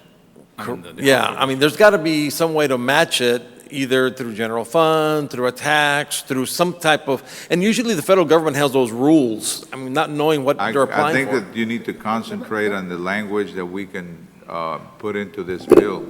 Judge, let me, if I may. And Yes, sir. I'm Vice Chair of Finance at the state level. We do a budget of $225 billion. What happened here, let's say there's a grant, as Eddie explains. Well, then they require a matching fund of $1 million. Well, they have to come back to the Commissioner's Court to amend their budget. So I don't really want to micromanage what they do, but you're the ones that have the final say-so. If they have to spend another $1 million of taxpayers' money, they can't go up and do it on their own. They got to come I back don't to think the you. taxpayers would mind if you would get a, say, a $10 million grant, $10 million grant, and you would, county would put $500,000, So that's a win-win situation, wouldn't it be, Judge? Yeah, it would be, but. One of the things that's, and the reason that we provide this type of language in the statute, what we discussed, is that there are situations where all these people are appointed, all these members are appointed, and we want elected public officials to be the final, to have the final say-so on their budget or any tax rate proposed. Well, Senator, I don't want to get lost in translation either. The whole point of the board or the Commissioner's Court to be somewhat involved and integrated is just we're trying to advocate synergy. Correct. So the closer involved we are, working with our cities to appoint very competent individuals to make the best decision possible. Because at the end of the day, even though the responsibility isn't on the county to come up with the 8 cents or so, or the $8 to $13 million, the people are still going to pay it. Because this tax rate, this hospital district is going to go back and convert. And so a common person right now says, I'm already paying county taxes right now, and you're funding indigent health care. Now I'm going to pay another tax, and I'm going to put it in the hands of people who serve on a board that are not elected by the people. They're appointed by the individuals. All we're asking is for it not to get away from us, for us to be involved and integrated in this process. And I think the best way is to keep is this format. It's nowhere saying that McAllen shouldn't have representation, or Edinburgh, or Mission, or anybody. I believe that we all want the same. We're all trying to obtain the same goal. We want a medical school. We want to get off the hook from having to pay for 10 years of $50 million. Now we have an avenue for just $6 million. The burden isn't on the city anymore. This vehicle allows us for this. But then at the same time, a county commissioner has a fiduciary duty to hear out our elected bodies within our districts and to assure that we appoint good people and that it filters itself. And at the end of the day, we're looking out for the best interests of every taxpayer, not just taxpayers in certain regions, but every single taxpayer that will be paying an additional tax for this hospital district. And that's really what this is about. I know this is a starting point, Judge, and I look forward to working with all cities because that's our duty. Our duty is to hear everybody out. So I look forward to the next few meetings. But that really is what the message is here. It's not that the county commission want to take control and we want to micromanage. It's that we want to work alongside because, again, it's the county's duty, fiduciary duty, to assure that indigent health care is taken care of. Yes, we have another component in the medical school, but we want them all to work. And the only way for it to work is if we're integrated somehow in the process and working alongside with each other. One thing that I can state in behalf of the county, and I've been to all these meetings, is the work that is being done by Senator Hinojosa. Yes. He has been able to get us together, and he got the language in place and pushed it through. And, we can't say enough about the respect that he has in Austin. That gives me a comfort level that whatever agreement we arrive at, it's going to be enacted into legislation. And Joey, why don't we go back to our meeting? We took care of the main one, I think. Correct. And if we go back to our meetings and start to define the purpose and then to start to come up with a language that we can then come up with a final draft or maybe a couple of options that we can present to the court and to the cities involved, and then just vote on it and have the elected officials take care of that. Okay. That'll be fine, Judge. And just one more point. Without a hospital district, we will not be able to draw down money from the federal government on a match of 3-to-1. So, We want to thank you for your efforts, Drew. thank you. Thank you for all your hard work. And we got another item that you may be involved in, and that's the memorandum of understanding between Hidalgo County, City of Edinburgh, City of McAllen. Well, that's really the same thing. No, Judge, Yeah. that No one's action on that one, different. Judge? I thought we were going to be talking about that $1 million.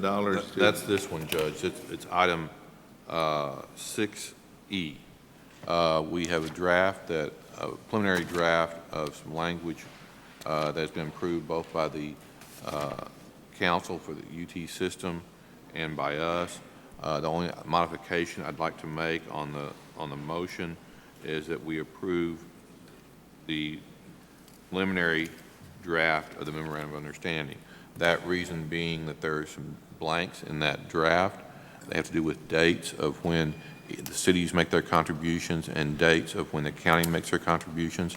So I think we've agreed on the language. All we need now is approval of a preliminary draft, and then for the county and the UT system to fill in the dates in that agreement. So we can send our checks.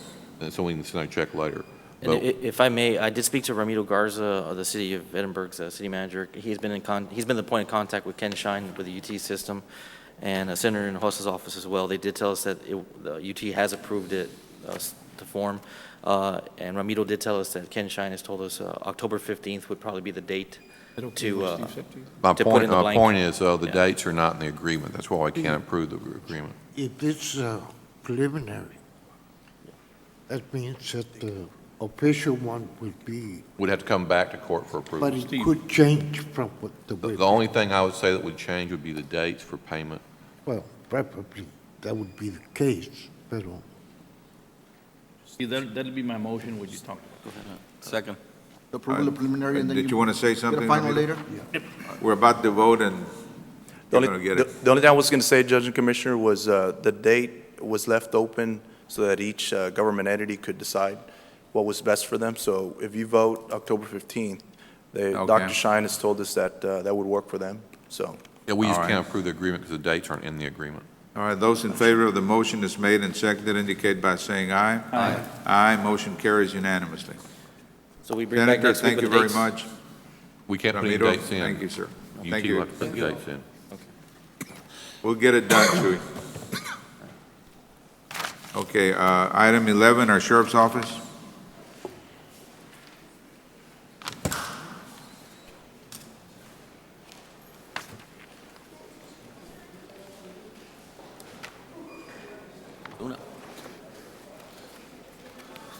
Hello, Judge, Commissioners, morning.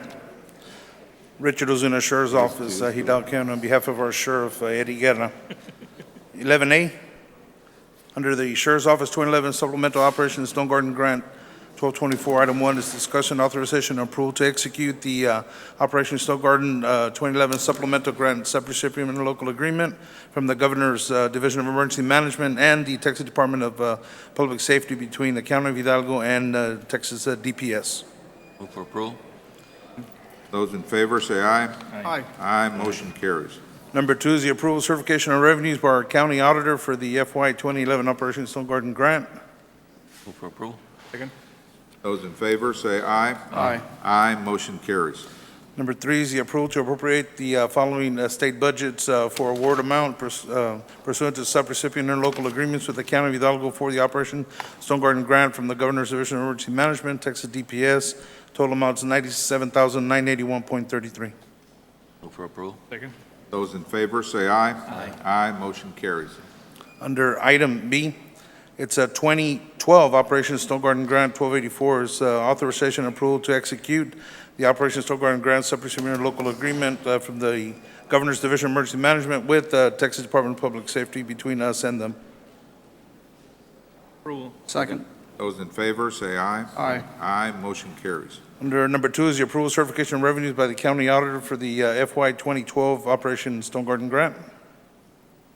Move for. Second. Those in favor, say aye. Aye. Aye, motion carries. Number 3 is the approval to appropriate the following budget for additional awarded amount pursuant to one of the 3 additional subrecipient local agreements with the County of Hidalgo and Operation Stone Garden Grant for the Governor's Division of Emergency Management and Texas Department of Public Safety. Total amount of $530,880.20. Move for approval. Second. Those in favor, say aye. Aye. Aye, motion carries. Thank you all very much. Thank you, sir. Bye-bye. Item 12, Health Office Department.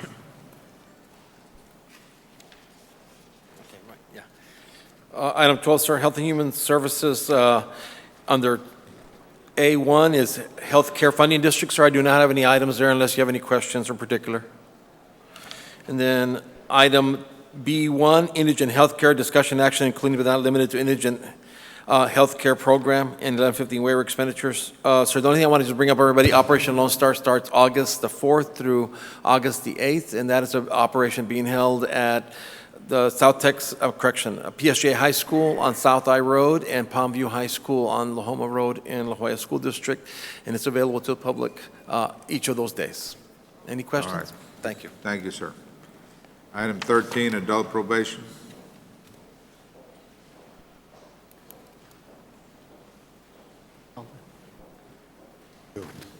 Anybody? Oh, yes, Judge, Commissioners. It's for Mr. Patrick. It's his DWI grant program income. It's Fund 1289. He's asking approval of certification of revenues by the county auditor for the DWI grant. Move for approval of 13A, 1 and 2. Second. Those in favor, say aye. Aye. Aye, motion carries. Judge, Commissioner, just for the record, it's $2,755.90. All right, sir. Item 14. Good morning, Judge Commissioners. The Urban County Program on behalf of the City of Palmview is requesting consideration and action to award and enter into a construction contract with Sanco General Contracting in the amount of $111,038 for a street improvement project. Approval. Second. All those motion say aye. Aye. Opposed, motion carries. Next item. Next item, thank you. The Urban County Program on behalf of Precinct 2 is requesting consideration and action to award a bid received from Walters Group, DBA Surrey Fire Safety House in the amount of $69,968 for the purchase and delivery of a fire educational trailer. This project is being funded by Precinct 2 with a portion provided by the City of San Juan General Fund. Second. There's a motion and second. All those in favor say aye. Aye. Opposed? Motion carries. Our final item is a requesting Commissioners Court approval of a resolution designating the authorized signatories for the contractual documents for requesting funds pertaining to the Texas CDBG, Texas Department of Agriculture contract number 713045. Approve? Second. A motion second. All those in favor say aye. Aye. Opposed? Motion carries. Thank you. Oh, Deanna, you have one more. One more. Number two. Oh, number 2, I'm sorry. Consideration and approval to authorize the county judge to sign any and all contractual documents associated with this contract, the Texas Department of Agriculture. Move for approval. Second? Motion second. All those in favor say aye. Aye. Opposed? Motion carries. Thank you.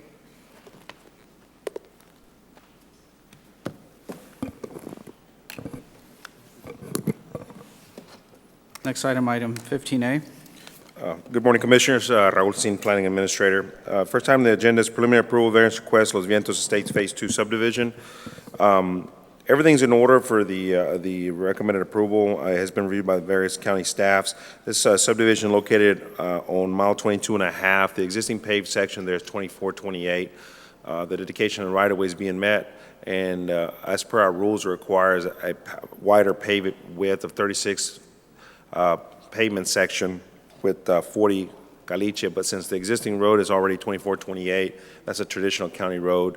We have no objection to recommending that the escrow for a 2428 instead of a 3640. It's traditionally what we've done in areas. The precinct builds those type of roads, and we don't foresee any negative impact on that. So we do recommend approval with that request to only require the escrow in the 1/3 for We that have a type of road. motion and a second. All in favor? Signify. Aye. Motion passes. Next item is preliminary approval of Esperanza subdivision, precinct 1. It's a 146 lot subdivision. It is being served by North Island Water Supply for sewer and water. It has been reviewed by various county departments. Everything's in order. This will allow them to get started with construction, and they'll have to meet any requirements before receiving final. It has been also recommended for approval by the advisory board. It's in order. Approval? Second. We have a motion and a second. All in favor? Aye. Aye. Motion passes. Next item is final approval of Cielo subdivision, precinct 1. This is 46 single lot family development. Everything's been constructed as per the requirements and inspected by my office and the various county departments. It has been also final by the other county departments, and it's in order for final approval. We recommend it. Approval. Second? We have a motion for 15A3. We have a second. All in favor? Aye. Aye. Motion passes. Next item on that is Cherryland Independent School District Pioneer High School. This is a high school located in Precinct 3. They're requesting final approval. Everything's in order. It's gone through the City of McAllen. We received the package to them already. City's approved that as well, so it's in order for the approval of the subdivision. Approval. Second? We have a motion and a second. All in favor? Aye. Aye. Motion passes. And final approval of financial guarantee Coronado subdivision. This is a one-lot subdivision. They're requesting final approval with escrow of the septic tank 1,500. It's in order for the approval. Move for approval. Second? We have a motion and a second of 15A4A and a second. All in favor, say aye. Aye. Motion passes. And last time on the agenda, discussion, possible action to approve an order closing, abandoning, and vacating 2.5 acres out of Precinct 1 Engelman Road. This section of road is located between mile 7 west and Philangonia Road, which is Engelman Road, north of Monte Cristo. It's about a half a mile from Monte Cristo going north. Currently, there's the reservoir that they have there for Engelman Irrigation District, and they're wanting to abandon it. It has been reviewed by legal counsel. The order has been prepared or was prepared by legal counsel. We looked at the area, and we do have this interest for the property owners. There is ways of the traffic to get around, and the roads that I mentioned right now, Philagonia, mile 7 west and mile 19. Right now, that road currently dead ends at the county main drainage system. So, Look at it. Well, we looked at, we drafted it, and we obtained through the right-of-way agents, consent letters from all the affected property owners. that is correct. We've gotten all the approval from them, and we have the meets and We bounds. have a motion and a second for 15A5. All in favor, say aye. Aye. Motion passes. Great, thank you very much. It's in the ETJ. They've gotten the approval from them. ETJ, sir. ETJ McAllen, they've reviewed and everything, but it's in order. Yes, sir. Next item, 16A1. Morning, Commissioners. Authorization and approval for a name change as requested by the 911 under the Development Council. Proposed name, Hilltop Service Road. This is not a public road, however, we're naming it for 911 purposes. Approval. We have a motion and a second. All in favor, say aye. Aye. Motion passes. The other one is authority and approval name change as recommended by 911 again. The proposed name is Jaime Cavazos Street. This used to be Yates Street. It's now Jaime Cavazos Street. We have a motion and a second. All in favor, say aye. Aye. Motion passes. Thank you. Item 18A, Budget and Management.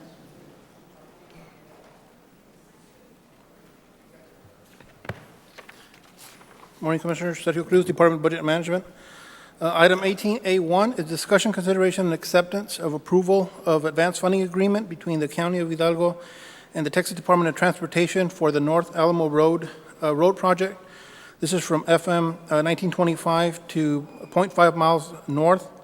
The CSJ is 092102-311 with authority for the county judge to sign the required documents. Move for approval. Judge, We have- Commissioners, complete funding is not in place for this project. We've identified the funding for this project. We had a work authorization decrease that was approved by consent, item 11A. So we'll be, as soon as we get all that paperwork process, we'll go ahead and transfer the funds. Subject to funding? Right, you can do that. Yes. Okay, move for approval subject to funding. Second.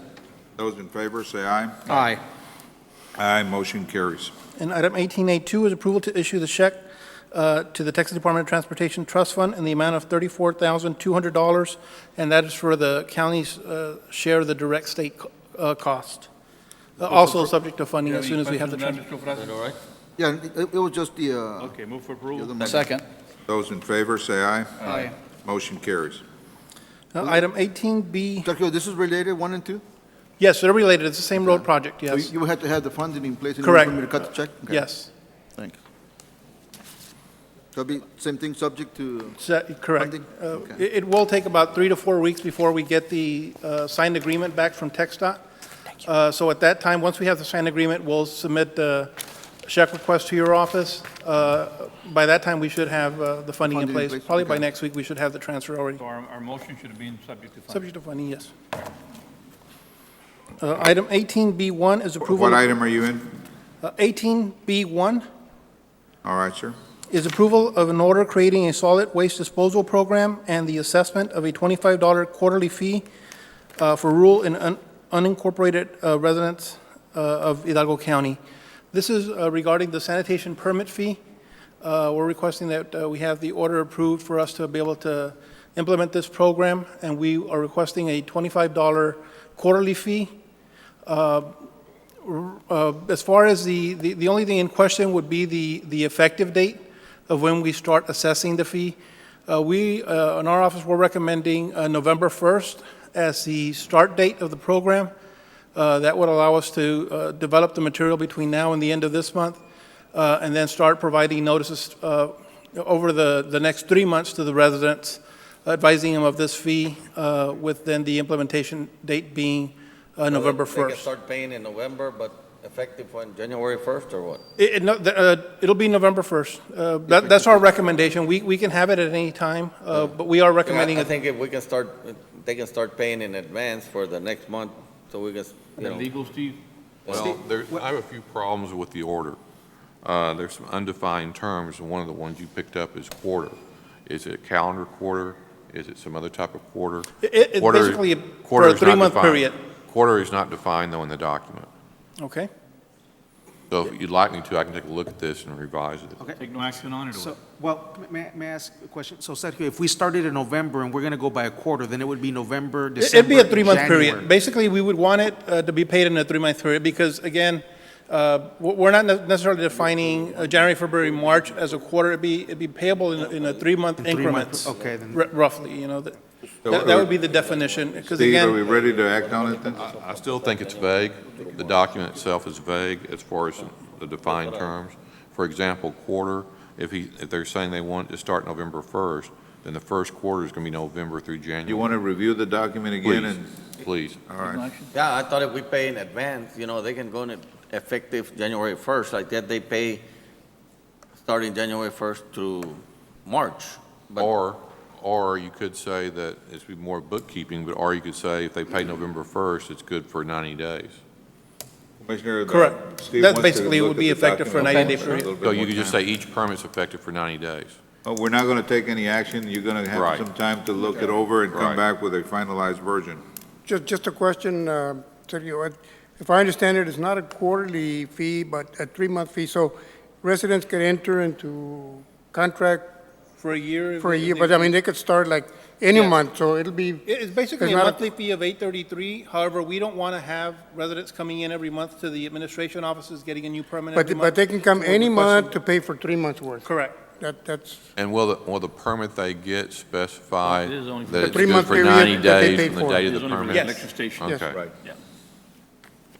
We'll have this reviewed with Mr. Crane, and we'll bring that back next week. As far as the implementation date, what date would you want us to start assessing this fee for Another what? thing I was going to tell you, you're going to give them a permit or something to come dump every day, or what? I mean, every time they want?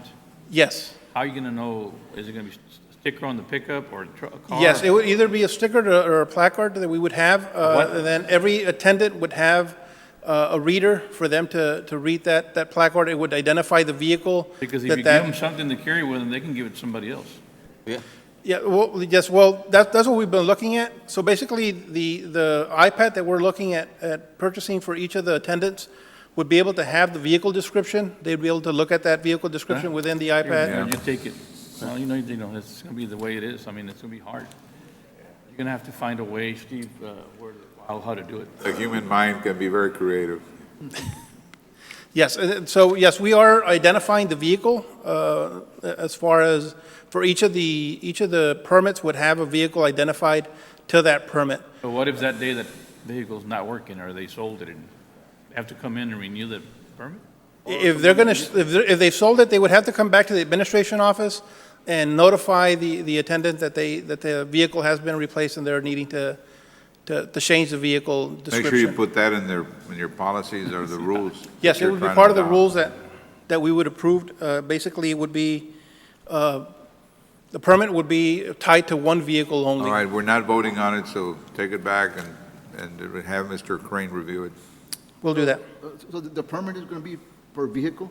Yes. What if you don't have a vehicle, you have to borrow Exactamente. neighbors or rent one? Gonna put the sticker on the neighbor's car? What you're going to have to do is put the residents on a sticker and keep a copy of it and match it or something?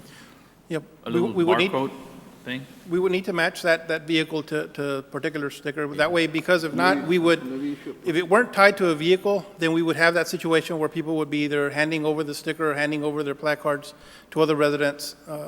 So that's one of the things that we would have in place. All right, sir, go ahead. All right. So we'll take no action on items B1 and 2. Item 18C1 is discussion, consideration, and approval of a grant funding agreement between the State of Texas and Hidalgo County pursuant to Title 43 Texas Administrative Code 15.191. Second. Those in favor, say aye. Aye. Aye, motion carries. Item C2 is approval to accept the County Transportation Infrastructure Fund Grant award in the amount of $908,285. Those in favor, say aye. Aye. Aye, motion carries. And item C3 would be the approval of the resolution to establish the County Transportation Infrastructure Fund Grant Program in Hidalgo County and designate the county judge as the authorized official. Move for approval? Second. Those in favor, say aye. Aye. Aye, motion carries. Item 18D is approval of 2014 appropriation of funds in the amount of $23,715.69. This is in regards to the Regal Estates BCAP project. Second. Those in favor, say aye. Aye. Aye, motion carries. Thank you, Judge, Commissioner. Thank you, sir. Item 19, purchasing. Good morning, Judge, Commissioners. Darlene Bencourt for the Purchasing Department. Item A1 is recommending award of bid and approval of contract document to CTC Distributing, Go. Go ahead, you can talk. meeting all specifications and/or requirements Okay. as attached hereto for Hidalgo County off-premises storage, records management, pickup, retrieval, and delivery services, RFP number 2014-0. You might have to wait just a little bit. Okay, sir. Stand by. Take a break. Relax a little bit. Let me take a deep breath.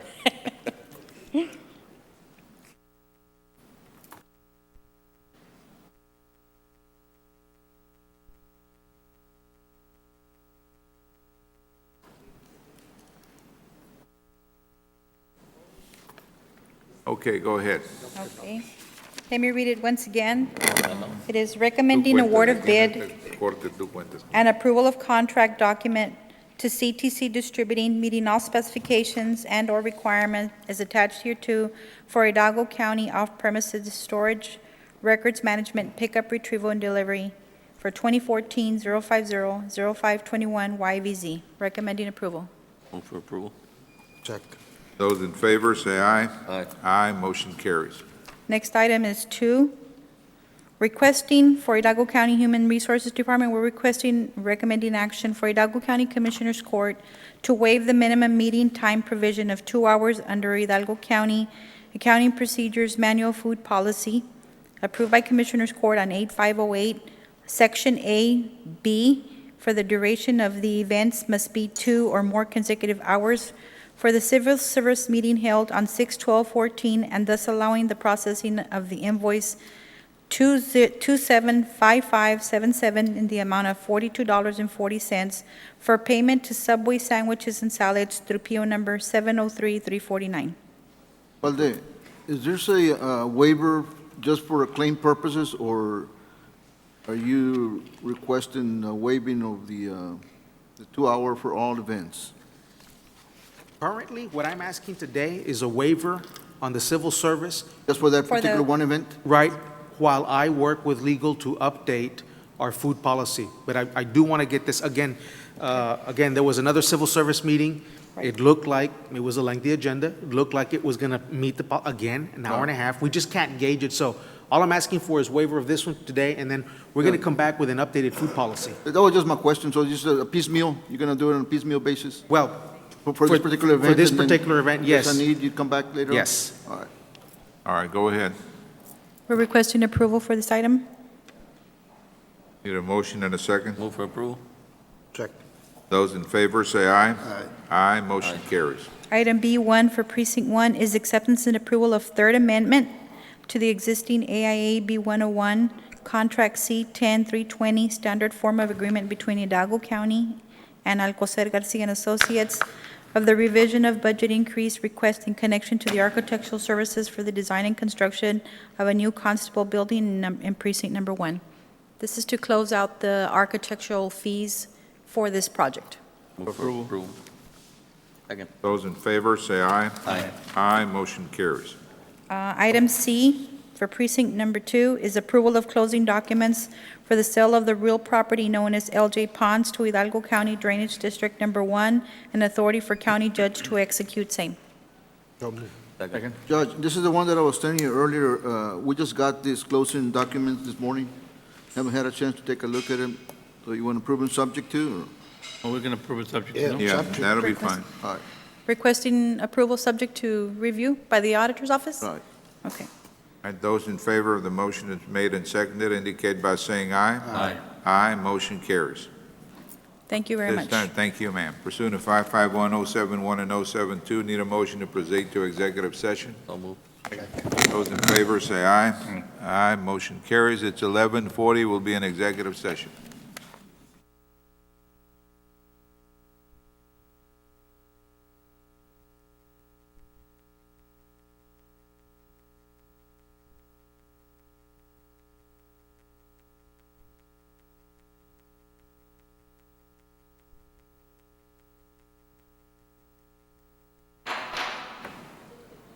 All right, we're back in open session. Guerra? Thank you, Judge Commissioners. Item 21, open session. 21A, real estate acquisition, appropriation to save, no action. 21B, pending and or potential litigation, there is no action. Item 21C, claim of Benito Chavez. Judge Commissioners, I'd like settlement authority to make an offer in the amount of $120. Approval. Second. Those in favor, say aye. Aye. Aye, motion carries. Item 21D, claim of Angelica Tijerina Palacios. Judge Commissioners, I'd like settlement authority to make an offer in the amount of $4,500. Approval. Second. Those in favor, say aye. Aye. To my knowledge, no. No relationship. Motion carries. Right, and that would be for property. Item E, claim of DAAIV Family Limited. Judge Commissioners, I'd like settlement authority to make an offer in the amount of $1,175.39. Approval. Second. Those in favor, say aye. Aye. Aye, motion carries. That would be for property as well. Item F, Hidalgo County versus Aurelio Vaca and Guadalupe Yasmin Vaca. Judge Commissioners, I'd like to put on the record and have an action giving Ms. Josephine authority to file suit on behalf of the county against the named parties. Approval. Second. Those in favor, say aye. Aye. Aye, motion carries. Item 21G, C-0582-14-E, Cynthia Cantu versus Sarai Navarro and County of Hidalgo. Judge Commissioners, I'd like for the court to entertain a motion in settlement of this case in the amount of $14,250. Approval. Second. Those in favor, say aye. Aye. Aye, motion carries. Item 21H, Juanita Jackson versus El Valle Juan Ramos Precinct 4, no action at this time. Item 21I, claim of Gustavo Chapa, DBA Liberty Auto Sales, or the claim of Gustavo Chapa, DBA Liberty Auto Sales. Judge Commissioners, I'd like to refer back to 7A1 and 2. 7A1, request an exemption from the competitive bidding requirements under Texas Local Government Code, Section 262024A, professional service for the provision of legal services representing connection with litigation. I could have a motion to that effect. Approval. Second. Those in favor, say aye. Aye. Aye, motion carries. And item 7A2, I'm requesting engagement with the firm of Atlas Holland Rodriguez for the provision of legal services representation in connection with litigation. Authority to submit letter of engagement. And that letter of engagement would be to the firm, specifically to Mr. Rex Leach. Second. Those in favor, say aye. Aye. Aye, motion carries. Judge Commissioners, I have no further. Need a motion to adjourn? Second. Those in favor, say aye. Aye. Aye, motion carries. Thank you, gentlemen.